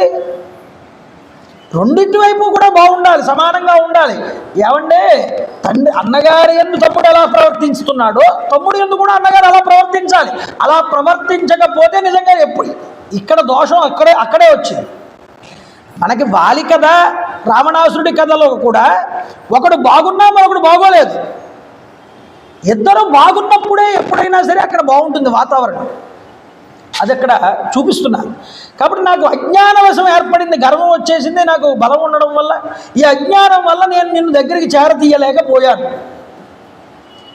బ్రహ్మగారు విధి మన ఇద్దరిని కలపాలని నా యొక్క నుదుటి మీద రాయలేదయ్యా. ఇప్పుడు నా వానర రాజ్యాన్ని అంతటినీ ఇప్పుడు నువ్వు స్వీకరించు, నీకు ఇచ్చేస్తున్నాను. ఎందుకంటే నేను శరీరంతో ఇక ఉండను. ఆయన వాలి యుద్ధంలో అజేయుడని, ఎంతటి వీరుణ్ణైనా లొంగ తీసుకోగలడని నాకు చాలా కీర్తి ఉండేది. అది ఈ రోజుతో అంతరించిపోయింది. ఇంక వెళ్ళిపోతున్నాను నేను. ఒక్కసారి అటు చూడు నాయన. వాడు నా కుమారుడు అంగదుడు, చాలా చిన్నవాడు, నాకు ప్రాణాల కంటే మిన్నైనటువంటి వాడు. సుఖాలలో పుట్టి పెరిగాడు. వాడికి కష్టం అంటే తెలియకుండా పెంచాడు. మాయా మర్మములు అనేటటువంటివి తెలియనటువంటి పసివాడు. వాడు బుద్ధిమంతుడు, హాయిగా జీవించేటటువంటి వాడు. కాబట్టి వీడిని నువ్వు తీసుకుని నీ సొంత కుమారుడిగా నువ్వు చూసుకుంటానని నాకు మాట ఇవ్వమన్నాడు. ఇది అడిగాడు చివరిలో తమ్ముడు. నాయన, తండ్రి లేనటువంటి చిన్నారికి ఏ లోపం రానివ్వకుండా అన్ని విధాలుగా సర్వసమర్థుడిగా పెంచేటటువంటి బాధ్యత నీకు ఇస్తున్నానన్నా. ఇటు చూడవయ్యా, ఈవిడ నా ధర్మపత్ని తార. సుషేణ దుహితా చేయం అర్ధసూక్ష్మాన్ వినిశ్చయే. సుషేణుడి యొక్క కూతురయ్యా ఈవిడ. స్కాంద పురాణంలో ఏం చెప్పారో తెలుసా అండి తార గురించి? ఈ తార అయోనిజ, స్త్రీ గర్భం నుంచి వచ్చినటువంటి ఆవిడ కాదు. అందువల్ల ఈవిడ ఇప్పుడు నేను చెప్పిన వాళ్ళందరి పేర్లు కూడా వీళ్ళందరూ స్త్రీ గర్భంలోంచి వచ్చిన వాళ్ళు కాదండి. అహల్య బ్రహ్మగారు సృష్టించారు. ద్రౌపది అగ్ని నుంచి వచ్చింది. సీత భూమిలో పుట్టింది. తార, ఈ తార ఎలా పుట్టింది అంటే సుషేణుడు దేవతలతో ఒకసారి యుద్ధం చేయాల్సి వచ్చింది. దేవతలతో యుద్ధం చేస్తూ ఉంటే, సుషేణుడు అంటే వానర వీరుడు, ఆయన కూడా యుద్ధం చేస్తుంటే ఇతడి యొక్క యుద్ధ కౌశలాన్ని చూసి మెచ్చుకున్నారట దేవతలు. ఏమంటే దేవతలతో యుద్ధం చేయాల్సిన పని ఏమిటి సుషేణుడికి అంటే, దేవతలందరూ కూడా విష్ణువుని ప్రార్థించారు భూమి మీద పుట్టమని. నేను వస్తాను, వచ్చి పుడతానని ఆయన వాగ్దానం చేసిన తర్వాత బ్రహ్మగారు అన్నారు, విష్ణువు భూమి మీదకి అవతరించినప్పుడు ఆయనకి సహాయం చేయడానికి మీరు కూడా మీ అంశల్ని భూమి మీద పుట్టించండి అంటే దేవతలందరూ వారి వారి అంశాలతో భూమి మీదకి వచ్చారు. భూమి మీదకి వస్తే అందులో జాంబవంతుడు బ్రహ్మగారు ఆవరిస్తే నోట్లో నుంచి వచ్చాడు. అలాగే వృక్షరజస్సు వచ్చాడు. వృక్షరజస్సు ఆ యొక్క దేవతల యొక్క తేజస్సుతో వచ్చిన వాడే. అతడి యొక్క కుమారులుగా వచ్చారు. ఎవరు అంటే వాలి, సుగ్రీవుడు. ఈ వాలి ఇంద్రుడి యొక్క తేజస్సుతో వచ్చినవాడు. ఇప్పుడు భూమి మీద పుట్టేశారు. ఆల్రెడీ చాలా ముందే కొంతమందిని పుట్టేసి ఉంచారు భూమి మీద, జాంబవంతుడు మొదలైన వాళ్ళు. అందులో సుషేణుడు ఒకడు. వీళ్ళందరూ కూడా రామరావణ యుద్ధంలో వీళ్ళు స్టామినా వీళ్ళది ఎంత ఉంది, వీళ్ళు సరిగ్గా యుద్ధం చేయగలరా లేదా టెస్ట్ పెట్టడానికి ఒక్కొక్కసారి వాళ్ళతో యుద్ధానికి వెళ్ళేవారు దేవతలు. అలా వెళ్ళినప్పుడు ఈ సుషేణుడితో యుద్ధం చేస్తే, ఈ సుషేణుడు చాలా గొప్పగా యుద్ధం చేశాడని, ఇతడు చాలా గొప్ప వీరుడని దేవతలందరూ ఆనందించి అతడికి ఒక కుమార్తెని బహుమానంగా ఇచ్చారు. ఆవిడ పేరు తార అని వాళ్ళే చెప్పారు దేవతలు. ఈ అమ్మాయి పేరు తార, ఈవిడ్ని స్వీకరించి ఉన్నతమైన యోగ్యుడికి ఇచ్చి వివాహం చేయి. ఇస్తే ఆవిడని పెంచుకున్నాడు సుషేణుడు. పెంచుకుంటే ఆవిడకి ఎవరినిచ్చి వివాహం చేయాలి? బలవంతుడు, లోకంలో ఎవడు బలవంతుడో వాడు ఇవ్వాలి. కాబట్టి ఒక స్వయంవరం ప్రకటించాడు. స్వయంవరం ప్రకటిస్తే ఆ స్వయంవరంలో వాలిని చూసి ఈవిడ ఎంచుకుంది. స్వయంవరం తనకి తానుగా ఎంచుకోవడం. ఎంచుకుని వాలిని వివాహం చేసుకుంది. అప్పుడు చెప్తున్నాడు సుగ్రీవుడికి, నాయన సుషేనుడి యొక్క కూతురయ్యా ఈవిడ, పేరు తార ఈవిడ. ఈమె చాలా సూక్ష్మ బుద్ధి కలిగినటువంటిది. ఔత్పాదికేచ వివిధే సర్వదాహ పరినిష్ఠితాః, దూరపు చూపు కలిగినటువంటిది. అర్ధ విశ్లేషణమునందు చాలా చతురురాలు. అంటే నీ ఇన్కమ్ గురించి, నీ అవుట్ గోయింగ్ గురించి, నీకు వచ్చేటటువంటి కష్టాల గురించి, ఇబ్బందుల గురించి ముందుగానే గ్రహిస్తుంది. నీకు మంచి మంచి సలహాలు ఇస్తుంది.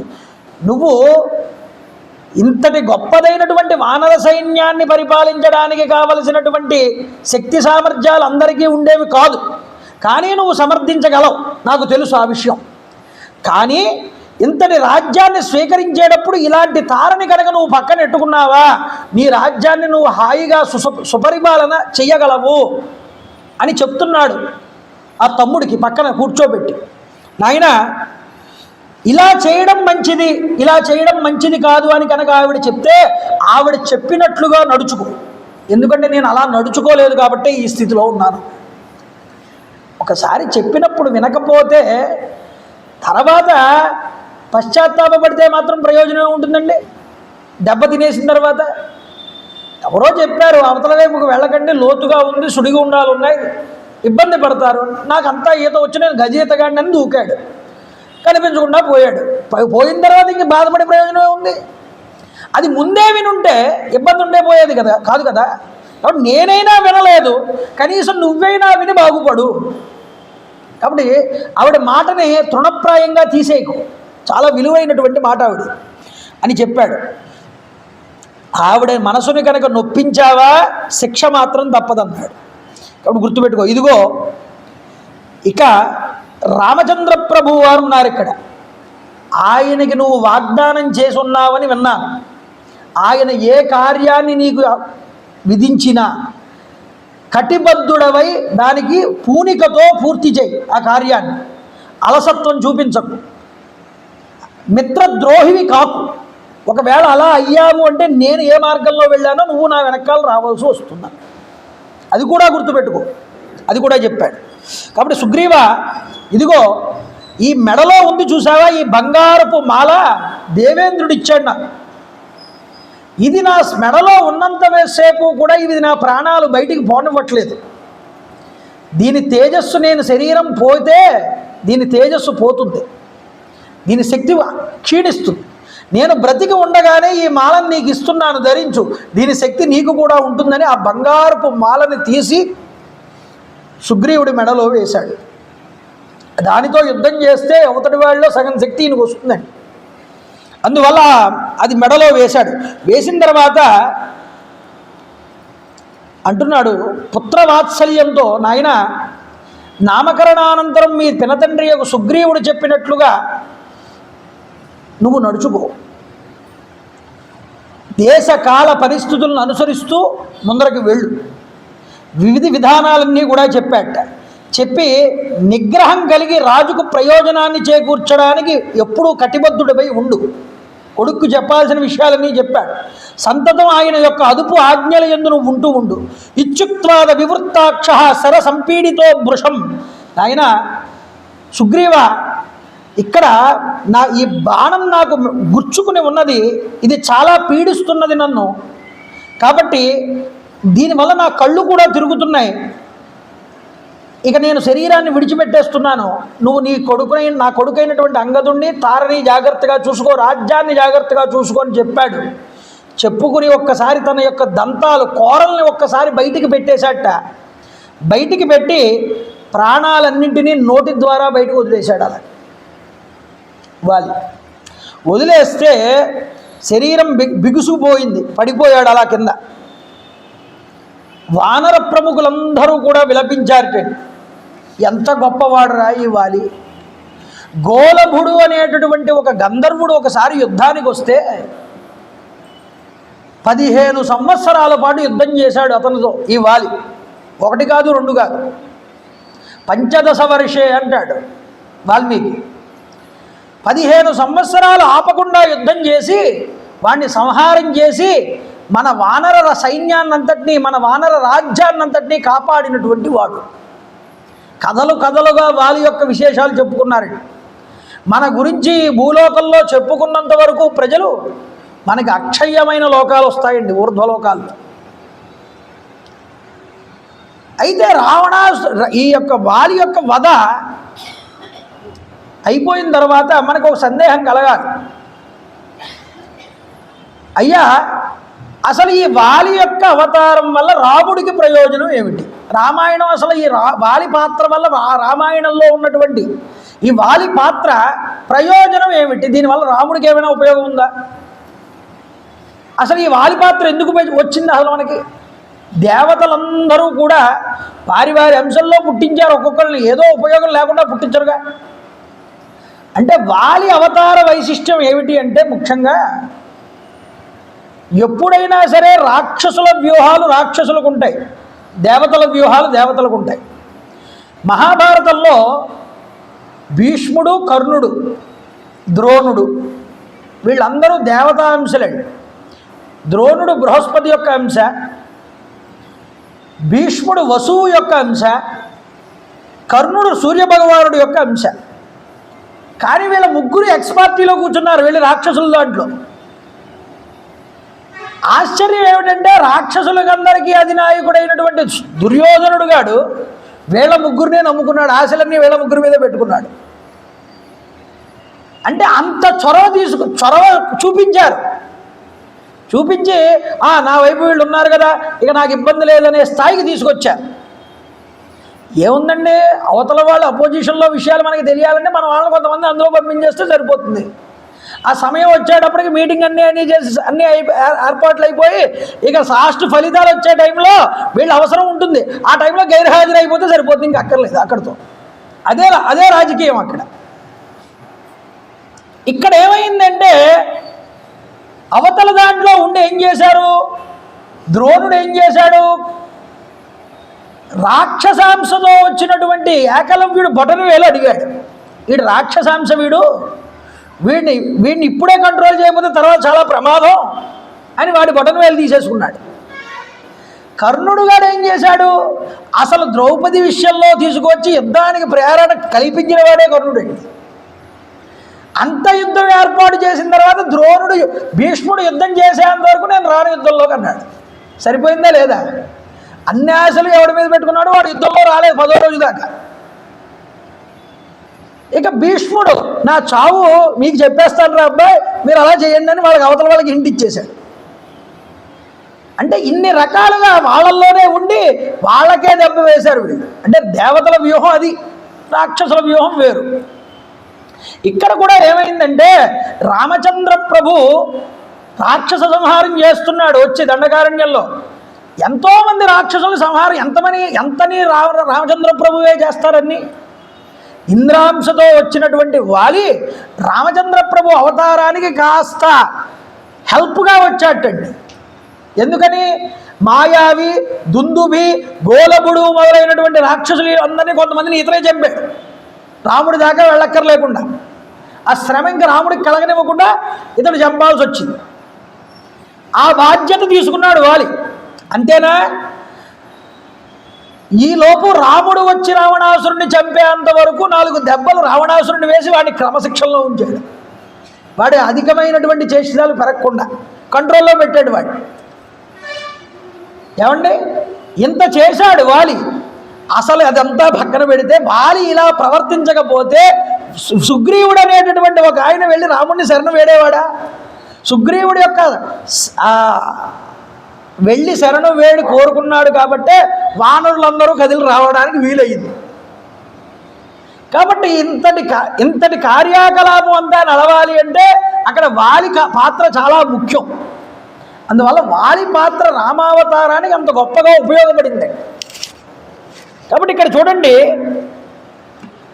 ఇక స్త్రీ పుత్ర సంతానవతి అయినా కూడా ఆమెకు ధనధాన్య సంపదలు ఏమాత్రం లోటు లేకుండా ఉన్న పతిని కోల్పోయినటువంటి స్త్రీ మాత్రం ఎప్పుడూ కూడా భర్త లేనటువంటి స్త్రీగానే బతకవలసి వస్తుంది విధవగా.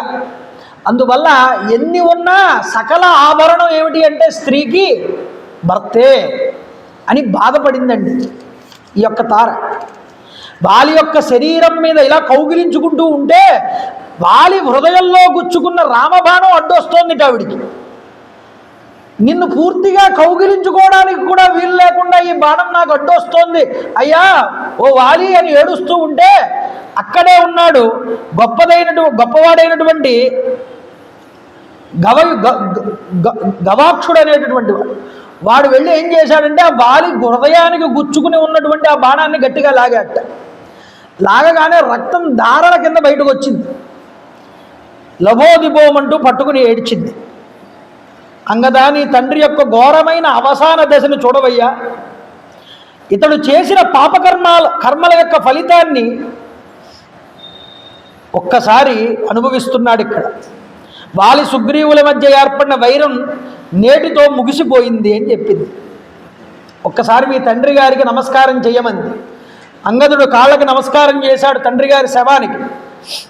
ప్రభు, మన కుమారుడైనటువంటి అంగదుడు నీ పాదాలకి నమస్కారం చేస్తున్నాడు.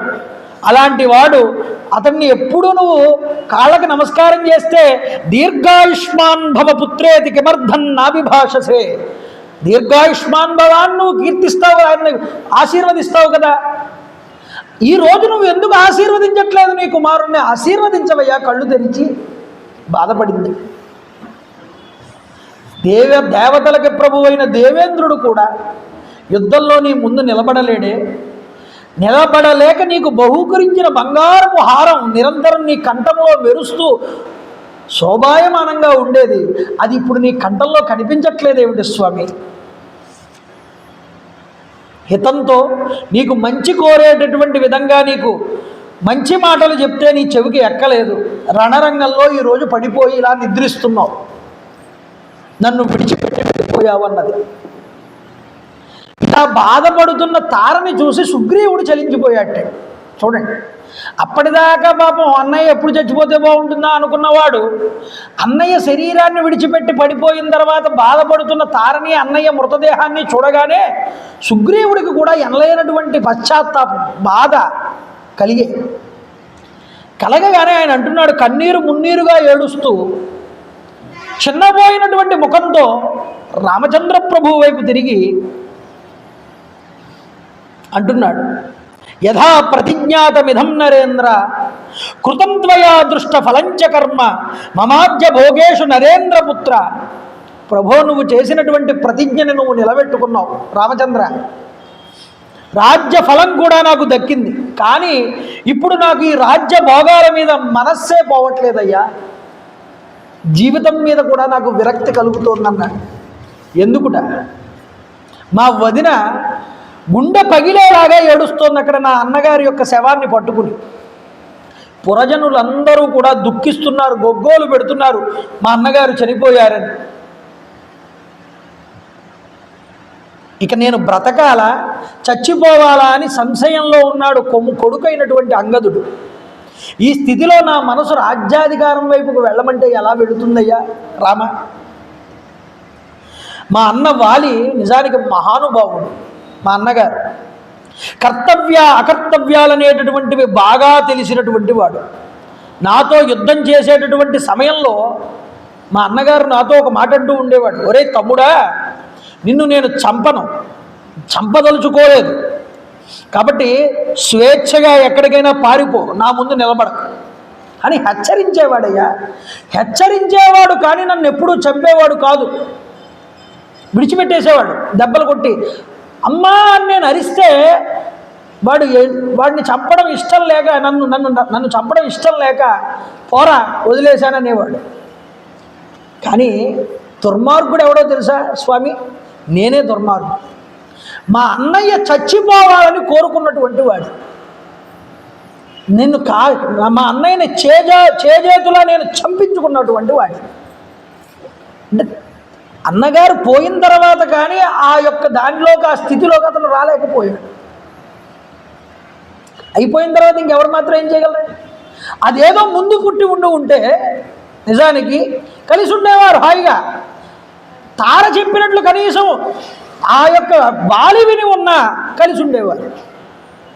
అది లేకుండా పోయింది. అందుకనే అన్నాడు వాలి, విధి అనేటటువంటిది మన ఇద్దరం కలిసి ఉండాలని రాయలేదురా మన జీవితాల్లో. దుర్మార్గుణ్ణైన నేను అతడి గురించి మీకు ఎన్నో రకాలుగా చెప్పి అతని మృతికి కారకుండయ్యాను. నా మాటలు, నా చేష్టలు ఇలాంటివన్నీ నాలాంటి వాడికే తగును, నాకే తగును అనుకున్నాడు.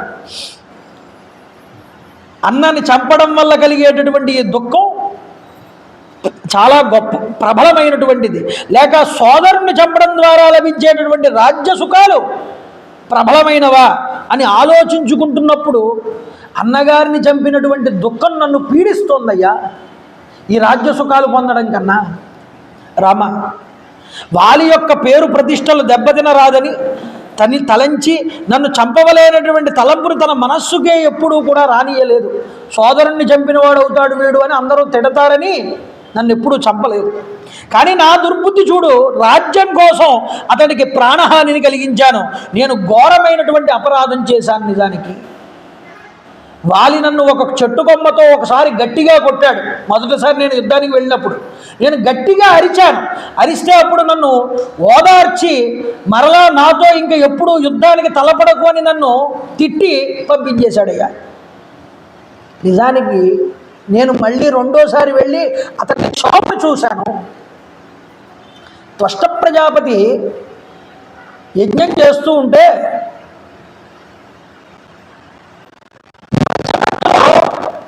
రాక్షసులకి హవిస్సిచ్చాడు. ఎందుకు? తల్లి తరపు వాళ్ళు అందరూ కూడా రాక్షసులు త్వష్ట ప్రజాపతి, తండ్రి తరపు వాళ్ళందరూ దేవతలు. తల్లి తరపు వాళ్ళు కొంతమంది వచ్చి కాస్త అన్ని దేవతలకైనా కొన్ని మాకు కూడా వేయచ్చు కదా హవిస్సు అంటే రాక్షసులకు బలం పెరుగుతుంది. అడిగితే సరే ఇంద్రాయ స్వాహ, యమాయ స్వాహ, వరుణాయ స్వాహ అంటూ మధ్య మధ్యలో కాలనేమినే స్వాహ, హిరణ్యకశపాయ స్వాహ ఈ మాటలన్నీ వినిపిస్తున్నాయి. పక్కనే ఉన్నాడు అడ్మినిస్ట్రేటివ్గా ఎవరు? దేవేంద్రుడు. ఒక్కసారి తేడా వచ్చిందంటే లెక్కలో 5 నిమిషాలు కూడా ఆగడండి. అక్కడ ఎక్స్పోర్ట్ ఎక్కువ అవుతుంది, ఇక్కడ ఇంపోర్ట్ తక్కువ అవుతుంది. ఎక్కడ తేడా జరిగిందని పక్కకి వెళ్ళి చెవు దగ్గర కూర్చొని విన్నట్ట, నోటి దగ్గరికి వెళ్ళి విన్నట్ట దేవేంద్రుడు. వీడు రాక్షసులకు ఇస్తున్నాడు అవిస్సని ఆగకుండా వజ్రాయుధం తీసి 3 తలల్ని నరికాట్టండి. నరికితే బ్రహ్మహత్యా దోషం పట్టుకుంది. మరి యజ్ఞం చేయించే ఋత్విక్కులు నరికితే ఏమవుతుందండి? బ్రహ్మహత్యా దోషం పట్టుకుంది. పట్టుకున్నటువంటి దేవేంద్రుడు చెట్టు త్వరలోకి వెళ్ళి దాక్కున్నాడు. ఇంకెక్కడ అతడికి చిన్న పురుగు కింద మారాడు. ఈ బాధ నుంచి నన్ను తప్పించండి అని వేడుకుంటే ఇతడి బ్రహ్మహత్యా దోషాన్ని ఎవరైనా 4 తీసుకుంటే సమభాగంగా అప్పుడు ఈ దోషం పోతుందన్నారు. అప్పుడు తీసుకోవడానికి 4 ముందుకు వచ్చారండి. ఈ బ్రహ్మహత్యా దోషాలు 1 నదులు, 2 భూమి, 3 చెట్లు, 4 స్త్రీ, మానవ స్త్రీ. వీళ్ళ 4 వచ్చారట బ్రహ్మహత్యా దోషం స్వీకరించడానికి. అందుకనే భూమి ఎప్పుడైతే బ్రహ్మహత్యా దోషం స్వీకరించిందో అక్కడ నేలంతా కూడా పనికిరాని మొక్కలు పెరగలేనటువంటి నేల కింద మారిపోయింది, చెత్తడి నేల కింద. అంటే ఆ భూమి యందు దానికి ఆ ప్రాంతం బ్రహ్మహత్యా దోషంతో ఉన్నది, దోష భూమి. ఆ భూమిలో ఏవి పనికిరావు. ఇక నదుల యందు నీటి యందు నొరగ కింద మారిందిట ఈ దోషం. అందుకనే నొరగ వస్తే నదులు ప్రవహించేటప్పుడు వాటిని ముట్టుకోకూడదు. అందుకని శ్రావణ మాసాదులు వర్షాకాలాల్లో ఎరుపు నీరు వస్తుంది, నొరగతో కలిసి ప్రయాణం చేస్తూ ఉంటుంది. అప్పుడు స్నానాలు చేయకూడదంట. ఎందుకంటే దాని యందు బ్రహ్మహత్యా దోషం ఆపాదించబడి ఉంటుంది. ఇక వృక్షాల యందు జిగురు వస్తుందన్నారు. ఈ జిగురు ఏమిటి అంటే బ్రహ్మహత్యా దోషం. అది అలా స్వీకరించి ఇక స్త్రీలు బహిష్ఠవుతారు, ఇది బ్రహ్మహత్యా దోషం. శిష్టులైనటువంటి వారు, శిష్టాచారపరులు ఈ యొక్క 4 కూడా వాళ్ళు స్పృశించరు ఆ సమయాల యందు అని చూపిస్తారు. అందుకునే కాబట్టి ఏమిటి అంటే దేవేంద్రుడికి బ్రహ్మహత్యాపాతకం పట్టుకుంటే తీసుకోవడానికి 4 దొరికారు ఆ పాపాన్ని. అన్నగారిని చంపించినటువంటి అధమ పురుషుడైనటువంటి ఈ వానరుడి యొక్క పాపాన్ని తీసుకోవడానికి ఎవరు వస్తారయ్యా? ముందరికి ఎవడూ రాడు. ఈ పాపాన్ని నేను అనుభవించవలసిందే రామా అని ఏడుస్తున్నాడండి సుగ్రీవుడు అన్నగారి శవాన్ని చూసి.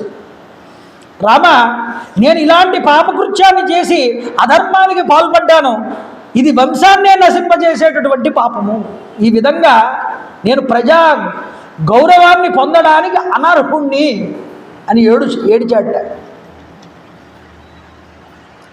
ఇలా ఏడుస్తూ ఉంటే రామచంద్ర ప్రభు తార కేసి చూసి, తార ఈయన కేసి కన్నార్పకుండా చూస్తోంది రామచంద్ర ప్రభు కేసి. తన కేసు చూస్తున్న తార కేసి నడుచుకుంటూ వెళ్ళారు రామచంద్ర ప్రభు. రామచంద్ర ప్రభు వస్తున్నారని శవం మీద తలపెట్టి పడుకుని చూస్తున్నటువంటి తారని మిగతా వాళ్ళ స్త్రీలందరూ లేపి కూర్చోబెట్టారు. రాముడు దగ్గరికి వచ్చి నిలబడ్డాడు.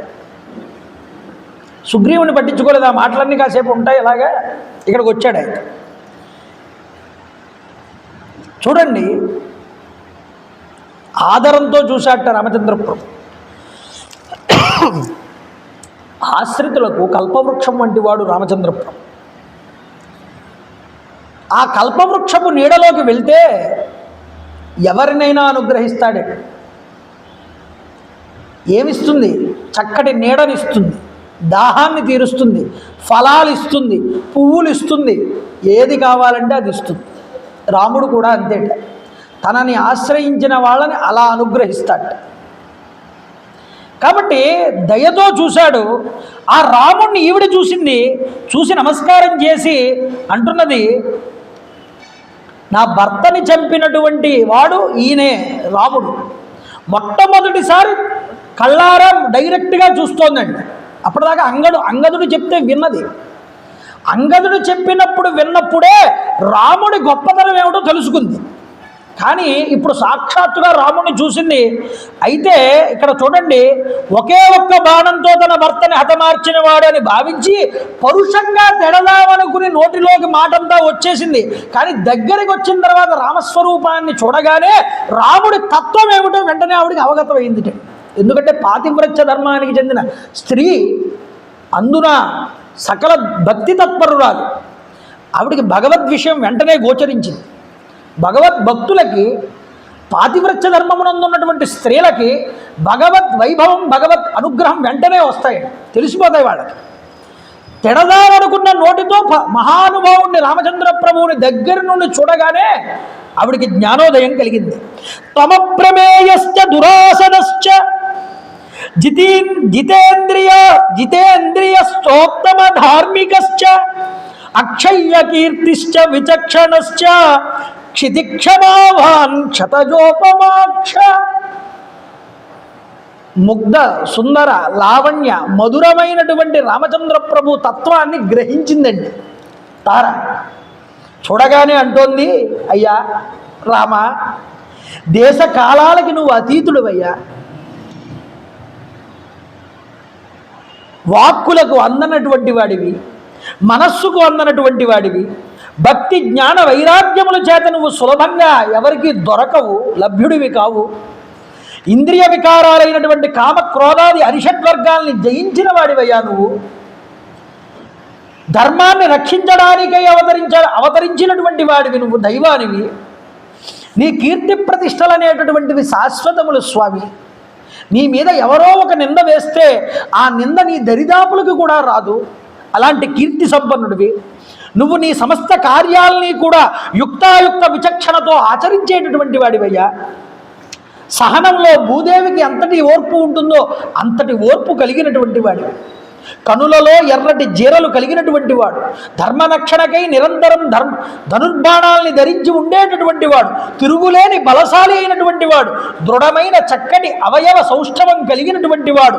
మానవ శరీరంతో లభించేటటువంటి లౌకిక సుఖాలని విడిచిపెట్టి దివ్య శారీరక వైభవాలు కలిగి ఉన్నటువంటి వాడు ఈ రామచంద్ర ప్రభు అని గుర్తించిందిట తార. గుర్తించి, స్వామి, ఏనైక బాణేన హతప్రియోమే తేనైవ మాం త్వం జహి సాయకేన హతా గమిష్యామి సమీపమస్య నా మాతృతే రామ రమేత వాలి. నా నాథుణ్ణి, నా భర్తని ఒకే ఒక్క బాణంతో కొట్టావు, చచ్చిపోయాడు. నువ్వు మరొక పుణ్యం చేసుకో, పుణ్యం కట్టుకో. ఏమిటి అంటే నన్ను కూడా ఆ బాణంతో చంపేయవయ్యా. నువ్వు చంపేస్తే నేను ఖచ్చితంగా నా భర్త ఏ లోకానికి వెళ్తాడో నేను కూడా అక్కడికే వెళ్తాను. మా భర్త లేకుండా నేను ఉండలేను. నీకు తెలీదా? భార్యా వియోగాన్ని పొంది ఉన్నావు నువ్వు. భార్యని విడిచిపెట్టి ఉండడం ఎంత కష్టమో నేను నీకు చెప్పక్కర్లేదయ్యా. అలాగే నా భర్తను నేను విడిచిపెట్టి ఉండలేను. నన్ను అనుగ్రహించు, నా బాధను నువ్వు అర్థం చేసుకో. అయ్యా, ఒకవేళ ఈ తారని చంపితే స్త్రీ హత్య చేసినంతటి దోషం నీకు ఏవైనా వస్తుందని నువ్వు అనుకుంటున్నావా? అలా అనుకోకయ్యా. నువ్వు ఇలా నువ్వు సందేహపడక్కర్లేదు. ఎందుకంటే పురుషుడికి భార్య విడదీయరానటువంటి వస్తువు. పురుషుడు వేరు, భార్య వేరు కాదు. పురుషుడిలో సగభాగం భార్య. కాబట్టి మా భర్తని చంపేస్తే నువ్వు సగం చంపినట్టే. నన్ను కూడా నువ్వు చంపితే మమ్మల్ని ఇద్దరిని వేదంలో చెప్పినటువంటి విధంగా శాస్త్రాన్ని అనుసరించి తార ఆమె భర్తయ్యకు వాలి యొక్క ఆత్మే అని భావించి నువ్వు నన్ను సంహారం చెయ్యి. స్త్రీ ఎప్పుడూ పురుషుడికి ఆత్మ వంటిది. వేదం ఈ మాట చెప్తుంది. అర్ధోవా ఏష ఆత్మనః యత్పత్ని తన్మిథునం. ఒక్కసారి వివాహబంధం కుదిరిన తర్వాత వాళ్ళిద్దరూ రెండు వస్తువులు కారు. అందుకనే వాళ్ళిద్దరి మధ్య నుంచి కూడా వెళ్ళరు. ఏ వస్తువు వాళ్ళ మధ్య పెట్టరు. ఎందుకు? ఇద్దరు కాదు, ఇప్పుడు ఒకళ్ళ కిందే లెక్క. పురుషుడి ఆత్మ ఎప్పుడూ స్త్రీయే ఆ భార్యగా పక్కన ఉంటుంది. అలాంటి పురుషుణ్ణి ఆత్మని కలిపినటువంటి శుభ ఫలితం నీకు వస్తుంది. కానీ కన్యాదాన ఫలితం వస్తుందయ్యా నా భర్తకి కనుక నన్ను అప్పచెప్పితే నీకు. శాస్త్ర ప్రయోగ ద్వివిధైశ్చ వేదాత్ ఆత్మ హనన్య పురుషస్య దారా ప్రధానం నహిదానమన్యత్ ప్రదృశ్యతే జ్ఞానవతాం హి లోకే.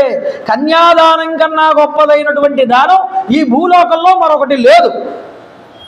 కాబట్టి దశపూర్వేషాం దశాపరేషాం, పురుషుడికి స్త్రీని దానం చేయడం కన్నా గొప్ప విషయం మరొకటి లేదురయ్యా రామా. కాబట్టి ఈ ధర్మాన్ని నువ్వు పాటించు. కన్యాదానం కింద నన్ను నా భర్తకు అప్పగించు. నన్ను నా భర్తని వాలికి ఇచ్చివేయి. దానివల్ల నన్ను కృతార్థురాల్ని చేసిన వాడివవుతావు, నువ్వు కృతార్థుడు అవుతావు. ఇది ఆలోచించు అని చెప్పారు. చూడండి, ఇంత గొప్పగా మాట్లాడుతుంది ఆవిడ. ఈరోజు ప్రభు అయ్యాడు సుగ్రీవుడు ప్రభు అయితే ఇది నిజంగా నా భర్త బ్రతికున్నప్పుడే ఇచ్చి ఉంటే ఆ ఫలితం అంతా నా భర్తకి దక్కి ఉండేది. ఈరోజు అది దక్కలేదు. ఎందుకు దక్కలేదు? దక్ష స్మృతిలో ఒక మాట చెప్పారు. స్మృతి ఎప్పుడూ కూడా ధర్మాన్ని చెప్తుంది. తండ్రికి ఏదైనా ఒక వస్తువు కొనిచ్చాము అంటే అది 100 రెట్లు ఫలితం ఇస్తుంది. అంటే 100 రెట్లు దానం చేసిన ఫలితం వస్తుంది మనకి. తల్లికి కనుక ఏదైనా ఒక వస్తువు కొనిస్తే 1000 రెట్లు ఫలితం వస్తుందన్నారు. చెల్లెలకి కానీ అక్కగారికి కానీ ఏదైనా కొనిస్తే 10,000 రెట్లు ఫలితం వస్తుందన్నారు. కానీ సోదరుడికి ఏదైనా ఇస్తేటండి అక్షయ ఫలితం వస్తుందని చెప్పారు శాస్త్రం. కాబట్టి తమ్ముడికి దారబోసి ఉంటే నా భర్త ఈరోజు తనంతట తానుగా పిలిచేవరై నాయన నువ్వు కూడా యువరాజు కింద ఉండు, రాజ్యం ఏలుకో అని చెప్పి ఉంటే ఈరోజు మా బ్రతుకులు వేరుగా ఉండేవి రామా. ఎక్కడ గొడవలు వచ్చినా ఆస్తి దగ్గరే కదండి గొడవలు వచ్చేవి. ముఖ్యంగా పెద్ద అన్నగారు వాడు చిన్నవాడు, పోనీ ఒక ఎక్స్ట్రా కొద్దిగా తింటే ఏమైంది ఇప్పుడు వాడికి? ఆయన అంత మాతృ హృదయంతో వాడు కనీసం అలా అడిగాడని నోరు తెరిచి ఇచ్చేసి ఉంటే అంతకన్నా అక్షయ ఫలితం మరొకటి లేదన్నారు శాస్త్రంలో. నువ్వు ఇవ్వగలిగిన రోజున మనస్ఫూర్తిగా చెల్లెలికి ఇస్తే 10,000 రెట్లు, అక్కగారికి కానీ తండ్రికి ఇస్తే 100 రెట్లు, తల్లికి ఇస్తే 1000 రెట్లు. కానీ అక్షయ్యమైన ఫలితం సోదరుడికి ఇవ్వడం వల్ల వస్తుంది. తీసుకోరా, అనుభవించి తప్పే ఉంది. నేను అంతటి వాడినా నువ్వు అంతటి వాడివే, తండ్రికి ఇద్దరూ సమానంగా అనుభవించవలసిన హక్కిది అని పెద్ద తరహాగా నువ్వు మాట్లాడిన రోజు నీ మాట ఎందుకు కాదంటాడు సోదరుడు. అది లేకపోవడం వల్ల కదా అందరికి మధ్య గొడవలు ఇవి. అందువల్ల మా బతుకులు ఇలా తయారయ్యాయ్యా రామా. కాబట్టి నన్ను కూడా చంపి నువ్వు పుణ్యం కట్టుకో అని అడిగింది ఆవిడ. ఇప్పుడు ప్రభు భర్త చేత నేను వంచితురాలను అయ్యాను, ఎందుకంటే నేను చెప్తే వినలేదు నా భర్త. ఈరోజు నేను అనుభవిస్తున్నాను బాధను. ఈరోజు నానాథుడు దిక్కులేని వాడు అయ్యాడు చచ్చిపోయి. ఈ విధంగా ఏడుస్తూ నా మహాత్ముడికి ఈ వాలికి నేను దూరమై బ్రతకలేనన్నది. మా వీరభార్యే విమతిం కురుష్వ. ఇలా అంటే ఓ వీరపత్ని ఇలా వికారానికి లోను కావద్దన్నారు రామచంద్ర ప్రభు. నువ్వు వీరపత్నివమ్మా. మీ భర్త ఏదో పాపాలు చేసి మరణించిన వాడు కాదు. ఆ పాపాలకన్నిటికీ శిక్షలు అనుభవించి యుద్ధమునందు వీరోచితంగా శరీరాన్ని విడిచిపెట్టిన వాడు కాబట్టి అతడు వీరుడు. అతడు వీరుడు కాబట్టి నువ్వు వీరపత్నివి. నువ్వు వీరపత్నివి కాబట్టి నీ భర్త ఉన్నత లోకాల్ని పొందినా తర్వాతైనా నువ్వు వెళ్ళి మీ ఉన్నత లోకాలను నువ్వు పొందగలవు. కాబట్టి దాని గురించి ఇప్పుడు బాధపడాల్సిన అవసరం లేదన్నట్టు. ఈ సమస్త ప్రాణులకు సుఖదుఖాలు కూర్చేటటువంటి వాడు ఆ బ్రహ్మగారు. అయితే పండితులందరూ ఈ విషయాన్నే చెప్తారు.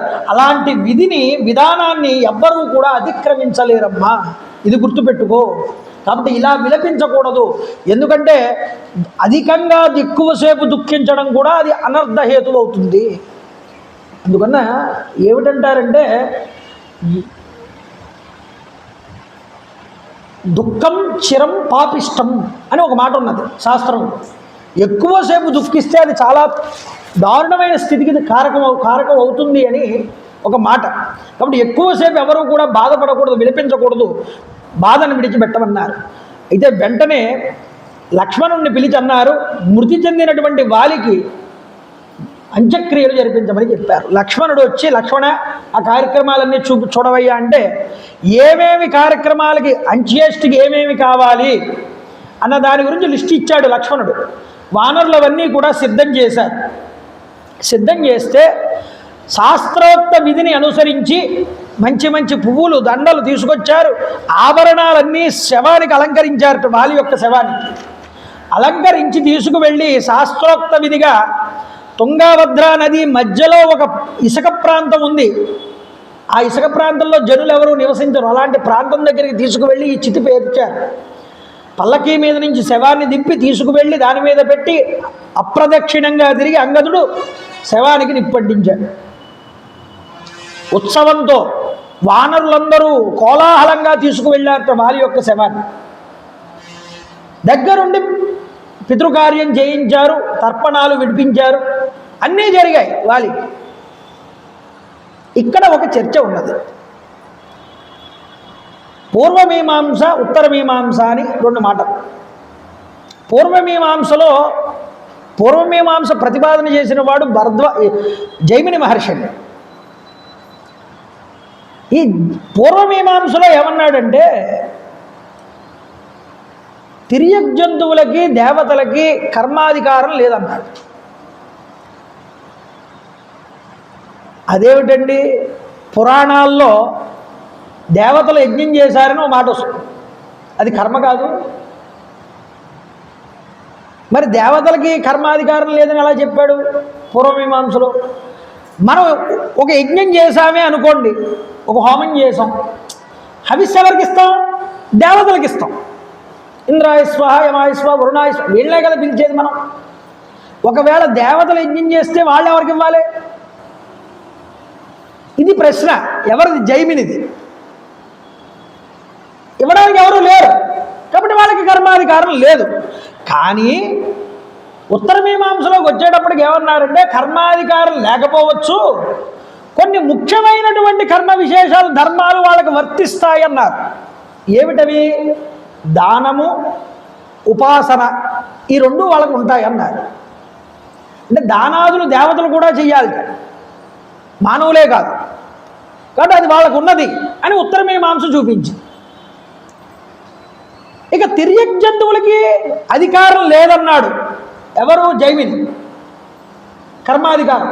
మరి తిర్యక్ జంతువేగా వాలి, సుగ్రీవుడు, జటాయువు, సంపాది, నెక్స్ట్ సంపాది వస్తాడు రేపు.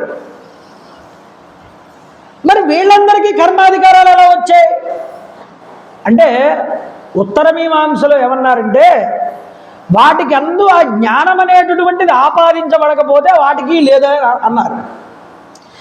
కాసేపు పూర్వమీమాంసని ఉత్తరమీమాంసని పక్కన పెడితే వాల్మీకి వ్యాసుడు యొక్క హృదయం పట్టుకోవాలి. వాళ్ళు మతం ఉంది. ఈ పూర్వమీమాంసా మతం ఉత్తరమీమాంసా మతం పక్కన పెట్టేస్తే వ్యాస వాల్మీకి మతం అనేది ఒకటి ఉన్నది. వాళ్ళ మతం ప్రకారం ఏమిటి అంటే పూర్వమీమాంసలో దేవతలకి కర్మాధికారం లేదన్నాడుగా జైమిని. ఈ వీళ్ళు ఏమన్నారంటే దేవతలకి కర్మాధికారం ఉన్నది అన్నారు. వ్యాసుడు అన్నాడు, వాల్మీకి కూడా అన్నాడు. ఎందుకు ఉన్నది అండి? మనం ఇంద్రాయ స్వాహ యమాయ స్వాహ వరుణాయ స్వాహ అన్నా దేవతలు ఇంద్రాయ స్వాహ యమాయ స్వాహ వరుణాయ స్వాహ అని వాళ్ళు ఉచ్చరించినా అదంతా కూడా చేరేది ఎవరికి అంటే మూలతత్వానికి చేరుతుంది, మూల పరబ్రహ్మ వస్తువుకు వెళ్తుంది. ఒక్కొక్క గ్రేడ్ ఉంటుందండి. మనకన్నా కొద్దిగా శక్తి ఉన్నవాళ్ళు ఋషులు, యోగులు. వాళ్ళకన్నా కొద్దిగా ఇంకా శక్తులు ఉన్నవాళ్ళు, కొన్ని స్థాయి ఉన్నవాళ్ళు దేవతలు. వాళ్ళకన్నా ఇంకా శక్తి ఉన్నవాళ్ళు బ్రహ్మ విష్ణు మహేశ్వరులు. వాళ్ళకన్నా ఇంకా స్థాయి ఉన్నవాళ్ళు పరబ్రహ్మము, మూల వస్తువు. ఆ పరబ్రహ్మం నుండే, ఆ చిచ్చక్తి నుండే వీళ్ళందరికీ ఆ ఎనర్జీ పాస్ అవుతుంది కిందకి. కాబట్టి మనం ఇచ్చేటటువంటిది వాళ్ళకి ఇచ్చినా అవి అన్నీ కూడా ఎక్కడికి వెళ్తాయి? మూల వస్తువుకు చేరుతాయి. కాబట్టి దేవతలు ఇచ్చినవి కూడా ఎక్కడికి వెళ్తాయన్నారంటే మూల వస్తువుకే వెళ్తాయి, పరబ్రహ్మ వస్తువుకు చేరుతాయి అవన్నీ అని వ్యాస వాల్మీకుల యొక్క హృదయం. అందుకనే కర్మాధికారం లేనటువంటి తిర్యక్ జంతువుల యందు కూడా వాటికి జాతి ద్వారా పుట్టినటువంటి పరిస్థితి ద్వారా వాళ్ళు కనుక మానవుల కన్నా కొన్ని సందర్భాల్లో జ్ఞానవంతులుగా ఉంటారు. అందువల్ల ఏమవుతుంది అంటే వాళ్ళకి కర్మాధికారం ఇచ్చారు శాస్త్రంలో. వాళ్ళకి యజ్ఞోపవీతం ఉన్నది, సంధ్యావందనం ఉన్నది, కర్మాచరణ ఉన్నది, యజ్ఞయాగాదులు చేసేటటువంటి శక్తి ఉన్నది, రాజ్యాధికారం ఉన్నది, రాజ్య పరిపాలన ఉన్నది. అంటే కలియుగంలో మనకి కనిపించలేనంత మాత్రాన మిగతా యుగాల్లో అది లేదనుకోవడం అజ్ఞానం. అంటే పరిస్థితిని బట్టి పరమాత్మ కొన్ని సృష్టిని నడుపుతాడు. కొన్ని జంతువులు అంతరించిపోయాయి, మనకి తెలియవు. కొన్ని జాతులు, ఎన్నో జాతులు ఉండేవి. ఆ జాతుల్లో వానరాల్లో కూడా మాట్లాడగలిగే వాళ్ళు, ఆ యొక్క ఉపాసన చేయగలిగిన వాళ్ళు ఉండేవారు అప్పట్లో. అందువల్ల హనుమంతటి ఆయన సూర్యుడి దగ్గర నేర్చుకున్నాడు సకల వేదాలు, వ్యాకరణాలన్నీ కూడా చెప్పుకున్నాం మనం. కాబట్టి ఇలాంటి వాదన చూపించిన వాడు జైమిని కదా పూర్వమీమాంసలో. మార్కండేయ మహర్షి దగ్గరికి వెళ్ళన్నాడు, అయ్యా మహాభారతం రాశారు వ్యాసుల వారు, అందులో నాకు కొన్ని సందేహాలు వచ్చాయి, అవి మీరు తీర్చాలన్నాడు. మార్కండేయుడికి తెలుసు వీడు పూర్వమీమాంసా శాస్త్రం రాశాడు, ఇందులో చాలా తప్పులు దొర్లి ఉన్నాయి, వీటిని కరెక్ట్ చేయించాలని వింధ్యపర్వత శిఖరం మీద ఉన్నటువంటి ఒక చెట్టు మీద తొర్రలో 4 పక్షులు ఉన్నాయిరా నాయన, ఆ పక్షుల దగ్గరికి వెళ్ళు, నీ సందేహాలన్నీ అవి తీరుస్తాయి. ఎందుకని పక్షుల దగ్గరికి పంపడం మార్కండేయుడు జైమిన్ని? పక్షులకి తిర్యక్ జంతువులకి వాటికి కర్మాధికారం లేదని రాసిన వాడు ఈయనే. కాబట్టి కర్మాధికారం లేదని రాసావు కదా, తిర్యక్ జంతువులై ఉండి కూడా ఎంత జ్ఞానాన్ని నీకు ఉపదేశిస్తాయో చూడు వెళ్ళి. నీకే ఉపదేశం అంటే జైమిన్ అంతటి వాడికి కూడా జ్ఞానోపదేశం చేయగలిగే స్థాయిలో ఉన్నాయి పక్షి జన్మెత్తినవి. కాబట్టి వాటికి కర్మ అధికారం లేకపోతే నీకుంటాయా? కాబట్టి అది తెలుసుకుంటాడు జైమిని అనేటటువంటి ఉద్దేశంతో అక్కడికి పంపించాడు. ఆ పక్షులు చెప్పాయి సమాధానం. కాబట్టి కొన్ని సందర్భాల యందు తిర్యక్ జంతువులకు కూడా కర్మాధికారం ఉన్నది అని వ్యాస వాల్మీకుల మతం చక్కగా మనకి ఇక్కడ నిరూపించబడింది. తరువాత అందరూ విలపించారు. రామచంద్ర ప్రభు దగ్గరికి వచ్చి నమస్కారం చేశాడు. అయ్యా హనుమంతుల వారు మాట్లాడుతున్నారు, ఆంజనేయ స్వామి వారు, మీరు ఈ యొక్క ప్రభువైనటువంటి సుగ్రీవుడికి ఈ రాజ్య పట్టాభిషేకం చేస్తే ప్రభువుగా అతన్ని కనుక సింహాసనం మీద కూర్చోబెడితే మేమందరం ఆనందిస్తామయ్యా అన్నారు. అంటే రామచంద్ర ప్రభు అన్నారు, 14 సమా సౌమ్య గ్రామం వా యదివా పురం నా ప్రవేక్షామి హనుమాన్ పితృనిర్దేశ పాలక. నేను తండ్రి గారి యొక్క ఆజ్ఞానువర్తినై పితృవాక్య పరిపాలన యందు ఉన్నాను. అందువల్ల గ్రామాల్లో కానీ పట్టణాల్లో కానీ నేను అడుగు పెట్టను. నేను వనవాస దీక్షలో ఉన్నాను కాబట్టి చక్కగా మీరందరూ వెళ్ళి మీ ప్రభువుకి అభిషేకం చేసి పట్టాభిషిక్తుణ్ణి చెయ్యండి అన్నారు. అన్నీ మరొక మాట అంటున్నారు రామచంద్ర ప్రభు. పూర్వోయం వార్షికో మాస శ్రావణ సలిలాగమ ప్రవృత్తా సౌమ్యచత్వారో మాసా వార్షిక సంజ్ఞికా. ఇది వర్షాకాలం ప్రారంభం అయ్యేటటువంటి రోజులు.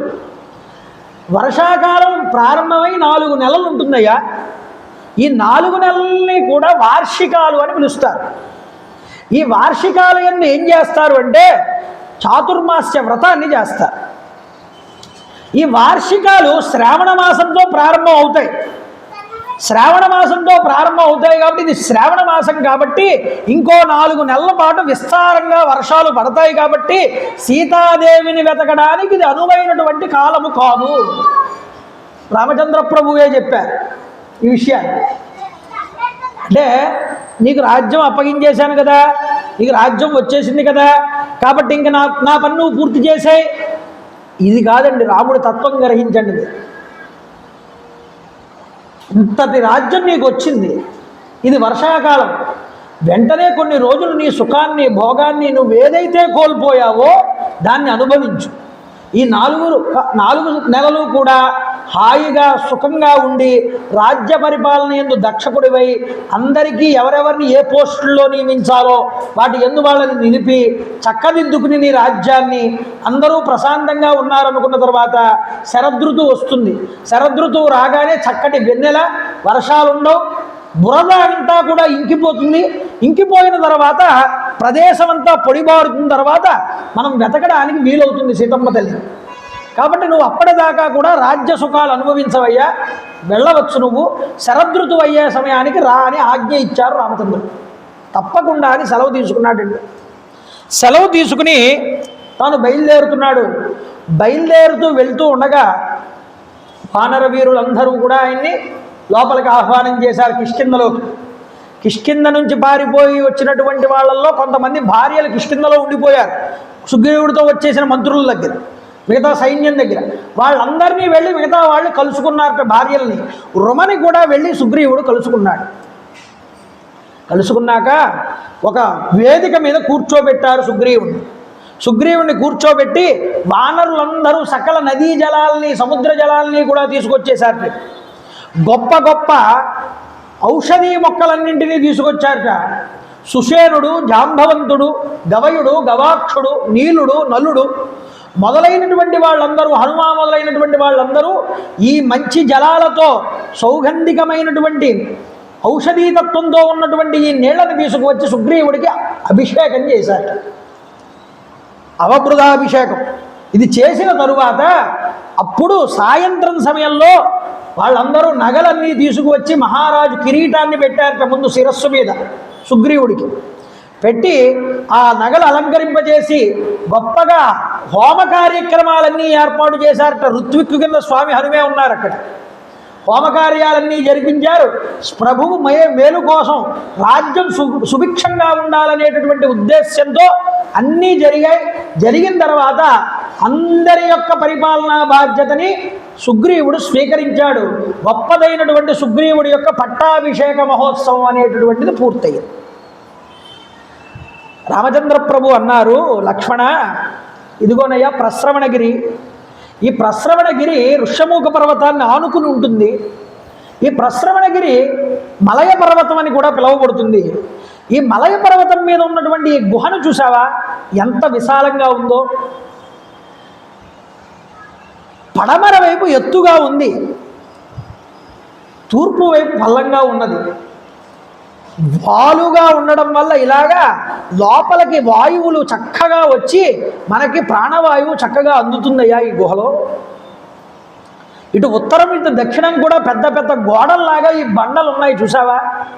ఇదంతా మనకి ఎండ నుంచి వాన నుంచి మనకి రక్షణనిస్తాయి. వాస్తుశాస్త్రాన్ని చెప్తున్నాడు. మన గుహకి ఎదురుగుండా ఒక నది ప్రవహిస్తోంది. ఇది చాలా చక్కనైనటువంటి నిర్మలమైనటువంటి జలాలతో ప్రవహిస్తోంది. లక్ష్మణ చూడు నాయన, ఇది చాలా శుభకరమైనటువంటి గుహ. కాబట్టి నాయన ఈ తీరమునందు, నదీ తీరమునందు ఇసుక తిన్నెల మీద హంసలు, బెగ్గురు పక్షులు మొదలైనటువంటివన్నీ కూడా విహరిస్తున్నాయి. ఈ ప్రదేశం ఎంతో రమణీయంగా ఉన్నది. ఈ వర్షాకాలం 4 నెలలు పూర్తయ్యేంత వరకు మనం ఇందులోనే నివాసం ఉందామన్నారు రామచంద్రపురం. ఆ గుహలోకి వెళ్ళి నివాసం ఉంటూ ఉంటే చక్కటి వాయిద్యాలు, గొప్పదైనటువంటి పాటలు, నృత్యాలు, ఈ శబ్దాలన్నీ వినిపిస్తున్నాయట కిష్కింధలో నుంచి. సుగ్రీవుడు రాజ్యాన్ని పొంది ఆనందంగా ఉన్నాడు లక్ష్మణ. చక్కగా నృత్యాలతో, గీతాలతో వానరులందరూ ఆనందాన్ని అనుభవిస్తున్నారు. వానరులకు ప్రభువు లేనటువంటి లోటును తీర్చాడు సుగ్రీవుడు. ఇప్పుడు సుఖాన్ని అనుభవిస్తున్నాడు. అతనికి రాజ్యం దక్కింది, పోగొట్టుకున్న భార్య దక్కింది. ఇప్పుడు అంతా హాయిగా ఉన్నాడు, శ్రమ పోయింది, సుఖాలు అనుభవిస్తున్నాడు. ధనం అనేటటువంటిది సామంతరాజుల ద్వారా కొల్లలుగా వచ్చి పడుతున్నది. అదృష్టవంతుడయ్యా. ఏమో నేను నా భార్యని ఎలా ఎప్పుడు పొందుతానో, ఎప్పుడు మళ్ళీ నేను నా భార్య అయినటువంటి సీతతో కలిసి ఆనందాన్ని అనుభవిస్తానో ఆ అదృష్టం నాకు ఉంటుందంటావా లక్ష్మణ? తమ్ముడి కేసింత బాధగా మాట్లాడుతూ ఉంటే తమ్ముడు అన్నాడు, అన్నయ్య శోకాన్ని పొందగయ్యా, నువ్వు ధీరుడివి, నువ్వు విలపించకు, ధైర్యంగా ఉండు. వర్షాకాలం అయిన వెంటనే తప్పకుండా సుగ్రీవుడు వస్తాడు, మనకి సహాయం చేస్తాడు. ఈ సహాయంలో మనం ఖచ్చితంగా సఫలీకృతులం అవుతాం. ఈ రావణాసురుడు ఎక్కడున్నా మనం పట్టుకుని సంహారం చేస్తాం. మన సీతమ్మ తల్లి మనకి దక్కి తీరుతుంది అని ఆయన చెప్పాడు. ఆయన మనం ఇంతకుముందు ప్రస్తావించుకున్నటువంటి వర్షాకాలం రానే వచ్చి చూడు, ఆకాశమంతా దట్టమైనటువంటి మబ్బులతో నిండిపోయి ఉన్నది. ఈ మబ్బులతో వర్షపు ధారలు అనేటటువంటివి పడుతున్నాయి. సంధ్యా సమయంలో అరుణకాంతి ఎలా కనిపిస్తుందో చూసావా? ఒక వ్రణం కలిగినప్పుడు దానికి మందు వేసి కట్టుకడితే ఆ కట్టుకట్టిన ప్రదేశంలో ఈ వ్రణం ఉన్న ప్రదేశం అంతా ఎర్రగా ఉంటుంది, మిగతా ప్రదేశం అంతా తెల్లగా ఉంటుంది. అలాగా ఆకాశం అంతా తెల్లగా ఉన్నా సూర్యుడు మాత్రం వ్రణానికి కట్టుకట్టిన ఎరుపు రంగు పూసుకున్నాడా అన్నట్లుగా కనిపిస్తున్నాడు. చూడవయ్యా, ప్రకృతిని వర్ణిస్తాడు వాల్మీకి ఇక్కడ చక్కగా. అంతేకాదు, వేసవి తాపం తీరిపోయి వేడెక్కిపోయి ఉన్నటువంటి భూమి తొలకరి జల్లుల వల్ల ఈ యొక్క వేడిన తాపాన్నంతటినీ తీర్చుకుంటున్నటువంటి దానిలా కనిపిస్తోంది. అంటే వేడి కన్నీటి నిట్టూర్పులు విడిచిపెడుతున్నటువంటి సీతలాగా ఈ భూమి నాకు కనిపిస్తున్నది అన్నాడు. అంతేకాదయ్యా, మేఘములు అనేటటువంటి కృష్ణాజినాలు ధరించి, వర్షము ధారలనేటటువంటి యజ్ఞోపవేతాలు ధరించినటువంటి బ్రహ్మచారులు గృహాల యొక్క పర్వతాల గృహంలోకి వీస్తున్నటువంటి గాలుల శబ్దంతో వేదశాఖని పఠిస్తున్నారా బ్రహ్మచారులు అన్నట్లుగా ఈ వాతావరణం నాకు బ్రహ్మచర్య దీక్షలో ఉన్నటువంటి వేదాధ్యయనం చేసే పురుషుణ్ణి తలపింపజేస్తున్నాయ్యా అన్నాడు. చూడండి, మెరుపులనేటటువంటి బంగారపు కొరడాలతో కొడుతున్నటువంటి ఆకాశం మేఘగర్జనలనేటటువంటి ఆర్తనాదాన్ని చేస్తోందా అన్నట్లుగా కనిపిస్తున్నది. మెరుపు మెరుస్తుంటే ఆకాశంలో కొరడా పెట్టి కొడుతున్నారా ఆకాశాన్ని, అందువల్ల ఉరుముల రూపంలో అది అరుస్తోందా అన్నట్లుగా వినిపిస్తోంది ఆకాశం. చూపిస్తున్నారు. వర్షాకాల సమయంలో ఈ ప్రాణులన్నీ గాఢ నిద్రలో ఉంటాయి. జీవాత్మ మెల్లగా పరమాత్మని చేరతాడు. అంటే నిద్రపోయే సమయం ఎక్కువ వర్షాకాలంలో, పైగా మెలకుగా ఉండి పనిచేసుకునే సమయం తక్కువగా ఉంటుంది. అందువల్ల బలాకపక్షి మేఘాల్లో సమీపించి సంతోషంతో విహరిస్తోంది. చూడవయ్యా, యువతి తన కామభావంతో సేవించడానికి తన ప్రియుణ్ణి సమీపిస్తోంది. అందుకని ఆషాఢమాసంలో భార్యాభర్తలను దూరంగా ఉండమంటారు. ఎందుకంటే అప్పటి నుంచే ఏరువాక ప్రారంభమవుతుంది. పనులన్నీ ఇబ్బంది పడతారని, వాతావరణం కలయికకి చాలా అనుకూలంగా ఉంటుందని వేరుగా ఉండమని చెప్తుంది శాస్త్రం. అదే ఇక్కడ చూపిస్తున్నారు. కామాన్ని పొందినటువంటి స్త్రీ పురుషుణ్ణి చేరినట్లుగా ఈ వాతావరణం తలపింపజేస్తోంది. రణరంగానికి యుద్ధంలో సిద్ధంగా ఉన్న మదపటేనుగు మేఘగర్జన విని ప్రతిపక్షంలో మరొక ఏనుగు అరుస్తోందా అన్నట్లుగా ఈ మేఘాలు గర్జిస్తున్నాయి. చూడవయ్యా లక్ష్మణ, పర్వత శిఖరాల నుండి విశాలమైన మహావేగంతో ప్రవహిస్తున్న ఈ జలపాతాలు చూడు. వర్షాల వల్ల అవి ఆ విధంగా నీటిని ప్రసవింపజేస్తున్నాయి. లక్ష్మణ, రాజులందరూ కూడా జైత్రయాత్రలు విరపించుకుని తమ స్వగృహాలకు చేరుకుంటున్నారు. వర్షాల వల్ల ఇంకా యుద్ధం కుదరదని. ఇది చూడమన్నాడు. అంతేకాదు లక్ష్మణ, ఎంతో గొప్పదైనటువంటి వర్ష ఋతువు, ఎంతో చక్కనైనటువంటి కాలాన్ని ఇప్పుడు మనం ఆస్వాదిస్తున్నాం. సుగ్రీవుడు తప్పకుండా వచ్చి మన యొక్క ఫలితాన్ని, మన యొక్క సీతాన్వేషణ కార్యంలో తను ఉద్యుక్తుడు అవుతాడంటావా అని అడిగాడు. మళ్ళీ తప్పకుండా వస్తాడన్నయ్యా అన్నాడు లక్ష్మణుడు. కోట్ల కొలది వానర యోధులు ఈరోజు సుగ్రీవుడి యొక్క ఆజ్ఞ దీక్ష యందు ఉన్నారు. అతడు కనుక ఈ సైన్యాన్ని కనుక తీసుకొస్తే మన కార్యమునందు మనం చాలా తేలికగా కృతకృత్యులం అవుతామన్నయ్యా అన్నాడు. కాబట్టి ధైర్యాన్ని కలగజేశాడు అన్నగారికి. అయితే కొన్ని రోజులు అయ్యేటప్పటికి ఏమైంది అంటే, అక్కడ ఆకాశంలో పున్నమి చంద్రుడు కనిపించాడండి. అంటే వర్షాలన్నీ పోయే శరదృతువు వచ్చింది. చుక్కలతో పిండి ఆరబోసినట్లుగా ఉన్నటువంటి వెన్నెలని ఆకాశాన్ని చూశాడు. ఎవరు? ఆంజనేయ స్వామి వారు. ప్రభు అయినటువంటి సుగ్రీవుడి దగ్గరికి వెళ్ళాడు. మదిరా ప్రభావం చేత స్త్రీలతో రమిస్తూ వ్యామోహంలో ఉన్నాడు. బాధ్యతలన్నీ కూడా మంత్రులకు అప్పచెప్పేశాడు. సుఖాలలో తేలుతున్నాడు.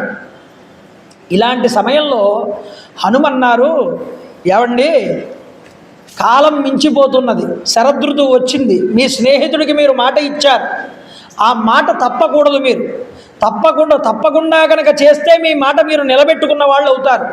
నీరంతా వెళ్ళిపోయిన తర్వాత ఆనగట్ట కట్టినా దానివల్ల ప్రయోజనం ఉండదు.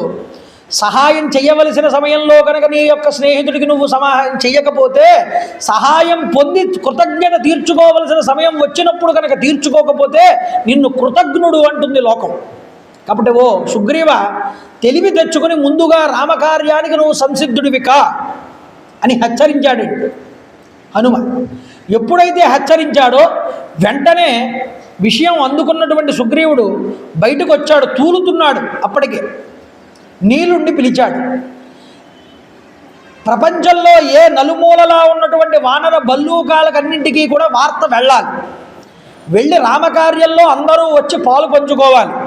15 రోజులు గడువిస్తున్నాను. 15 రోజుల్లో కొండముచ్చులు, కోతులు, బల్లూకాలు, వానరులు అందరూ కూడా ఇక్కడికి వచ్చి చేరుకోవాలి. ఇది సుగ్రీవుడి యొక్క ఆజ్ఞ. ఎవరైతే సమయానికి ఇక్కడ చేరుకోరో వాళ్ళు శిక్షార్హులు అని చెప్పవయ్యా, సందేశాన్ని అందరికీ పంపించు అని మళ్ళీ చెప్పి ఆయన లోపలికి వెళ్ళిపోయాడు. అంటే వాళ్ళు వచ్చిన తర్వాత కలుద్దాంలే రాముణ్ణి అని. ఈలోపు రామచంద్ర ప్రభు ఆకాశాన్ని చూసి లక్ష్మణుడితో అన్నారు, లక్ష్మణ, శరదృతువు వచ్చేసింది, ఇంకా మన విషయంలో జాగరూకుడు కాలేదు సుగ్రీవుడు. నన్ను చాలా తక్కువగా అంచనా వేస్తున్నాడేమోనయ్యా. వాలి వెళ్ళినటువంటి మార్గం అలాగే ఉందని ఒకసారి నువ్వు వెళ్ళి గుర్తు చెయ్యి అని చెప్పారు.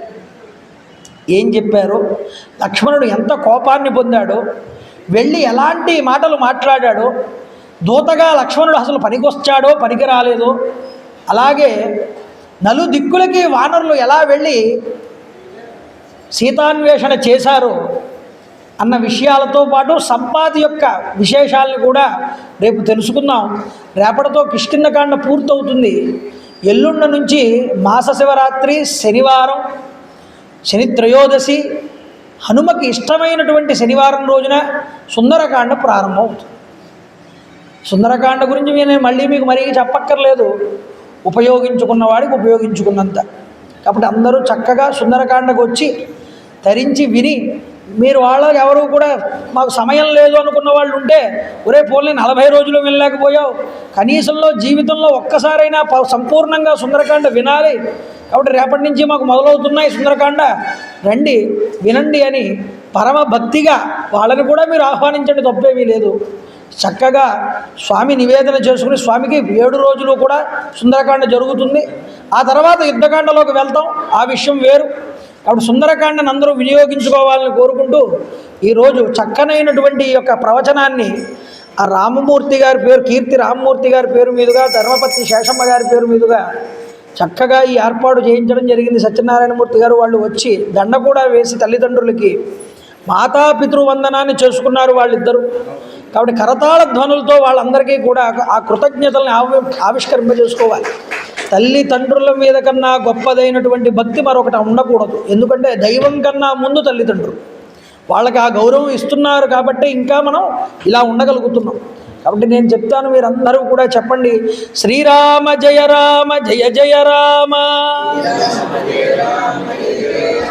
శ్రీరామ జయ రామ జయ జయ రామ,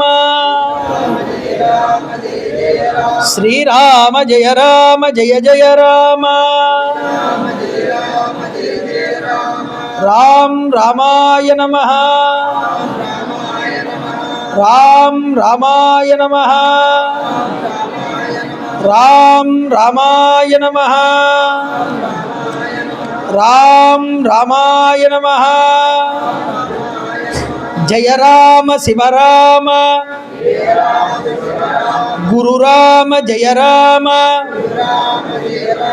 జయ రామ శివ రామ, గురు రామ జయ రామ, జయ రామ శివ రామ, గురు రామ జయ రామ, జయ రామ శివ రామ, గురు రామ జయ రామ, శ్రీరామ జయ రామ కోదండ రామ, శ్రీరామ జయ రామ కోదండ రామ, శ్రీరామ జయ రామ కోదండ రామ. జై శ్రీరామ్, జై శ్రీరామ్, జై శ్రీరామ్, జై శ్రీరామ్, జై శ్రీరామ్. మంగళం గోసలేంద్రాయ మహనీయ గుణాత్మనే చక్రవర్తి తనూజాయ సార్వభౌమాయ మంగళం. ఉమాకాంతాయ కాంతాయ కామితార్థప్రదాయినే శ్రీగిరీశాయ దేవాయ మల్లినాథాయ మంగళం. కాళే వర్షతు వర్జన్య పృథివీ సత్యశాలిని. జై గురుదేవ దత్త. సర్వం శ్రీ ఉమామహేశ్వర పరబ్రహ్మార్పణమస్తు. స్వస్తి. గోవింద గోవింద గోవింద. హర నమ పార్వతీపదే. హర హర మహాదేవ.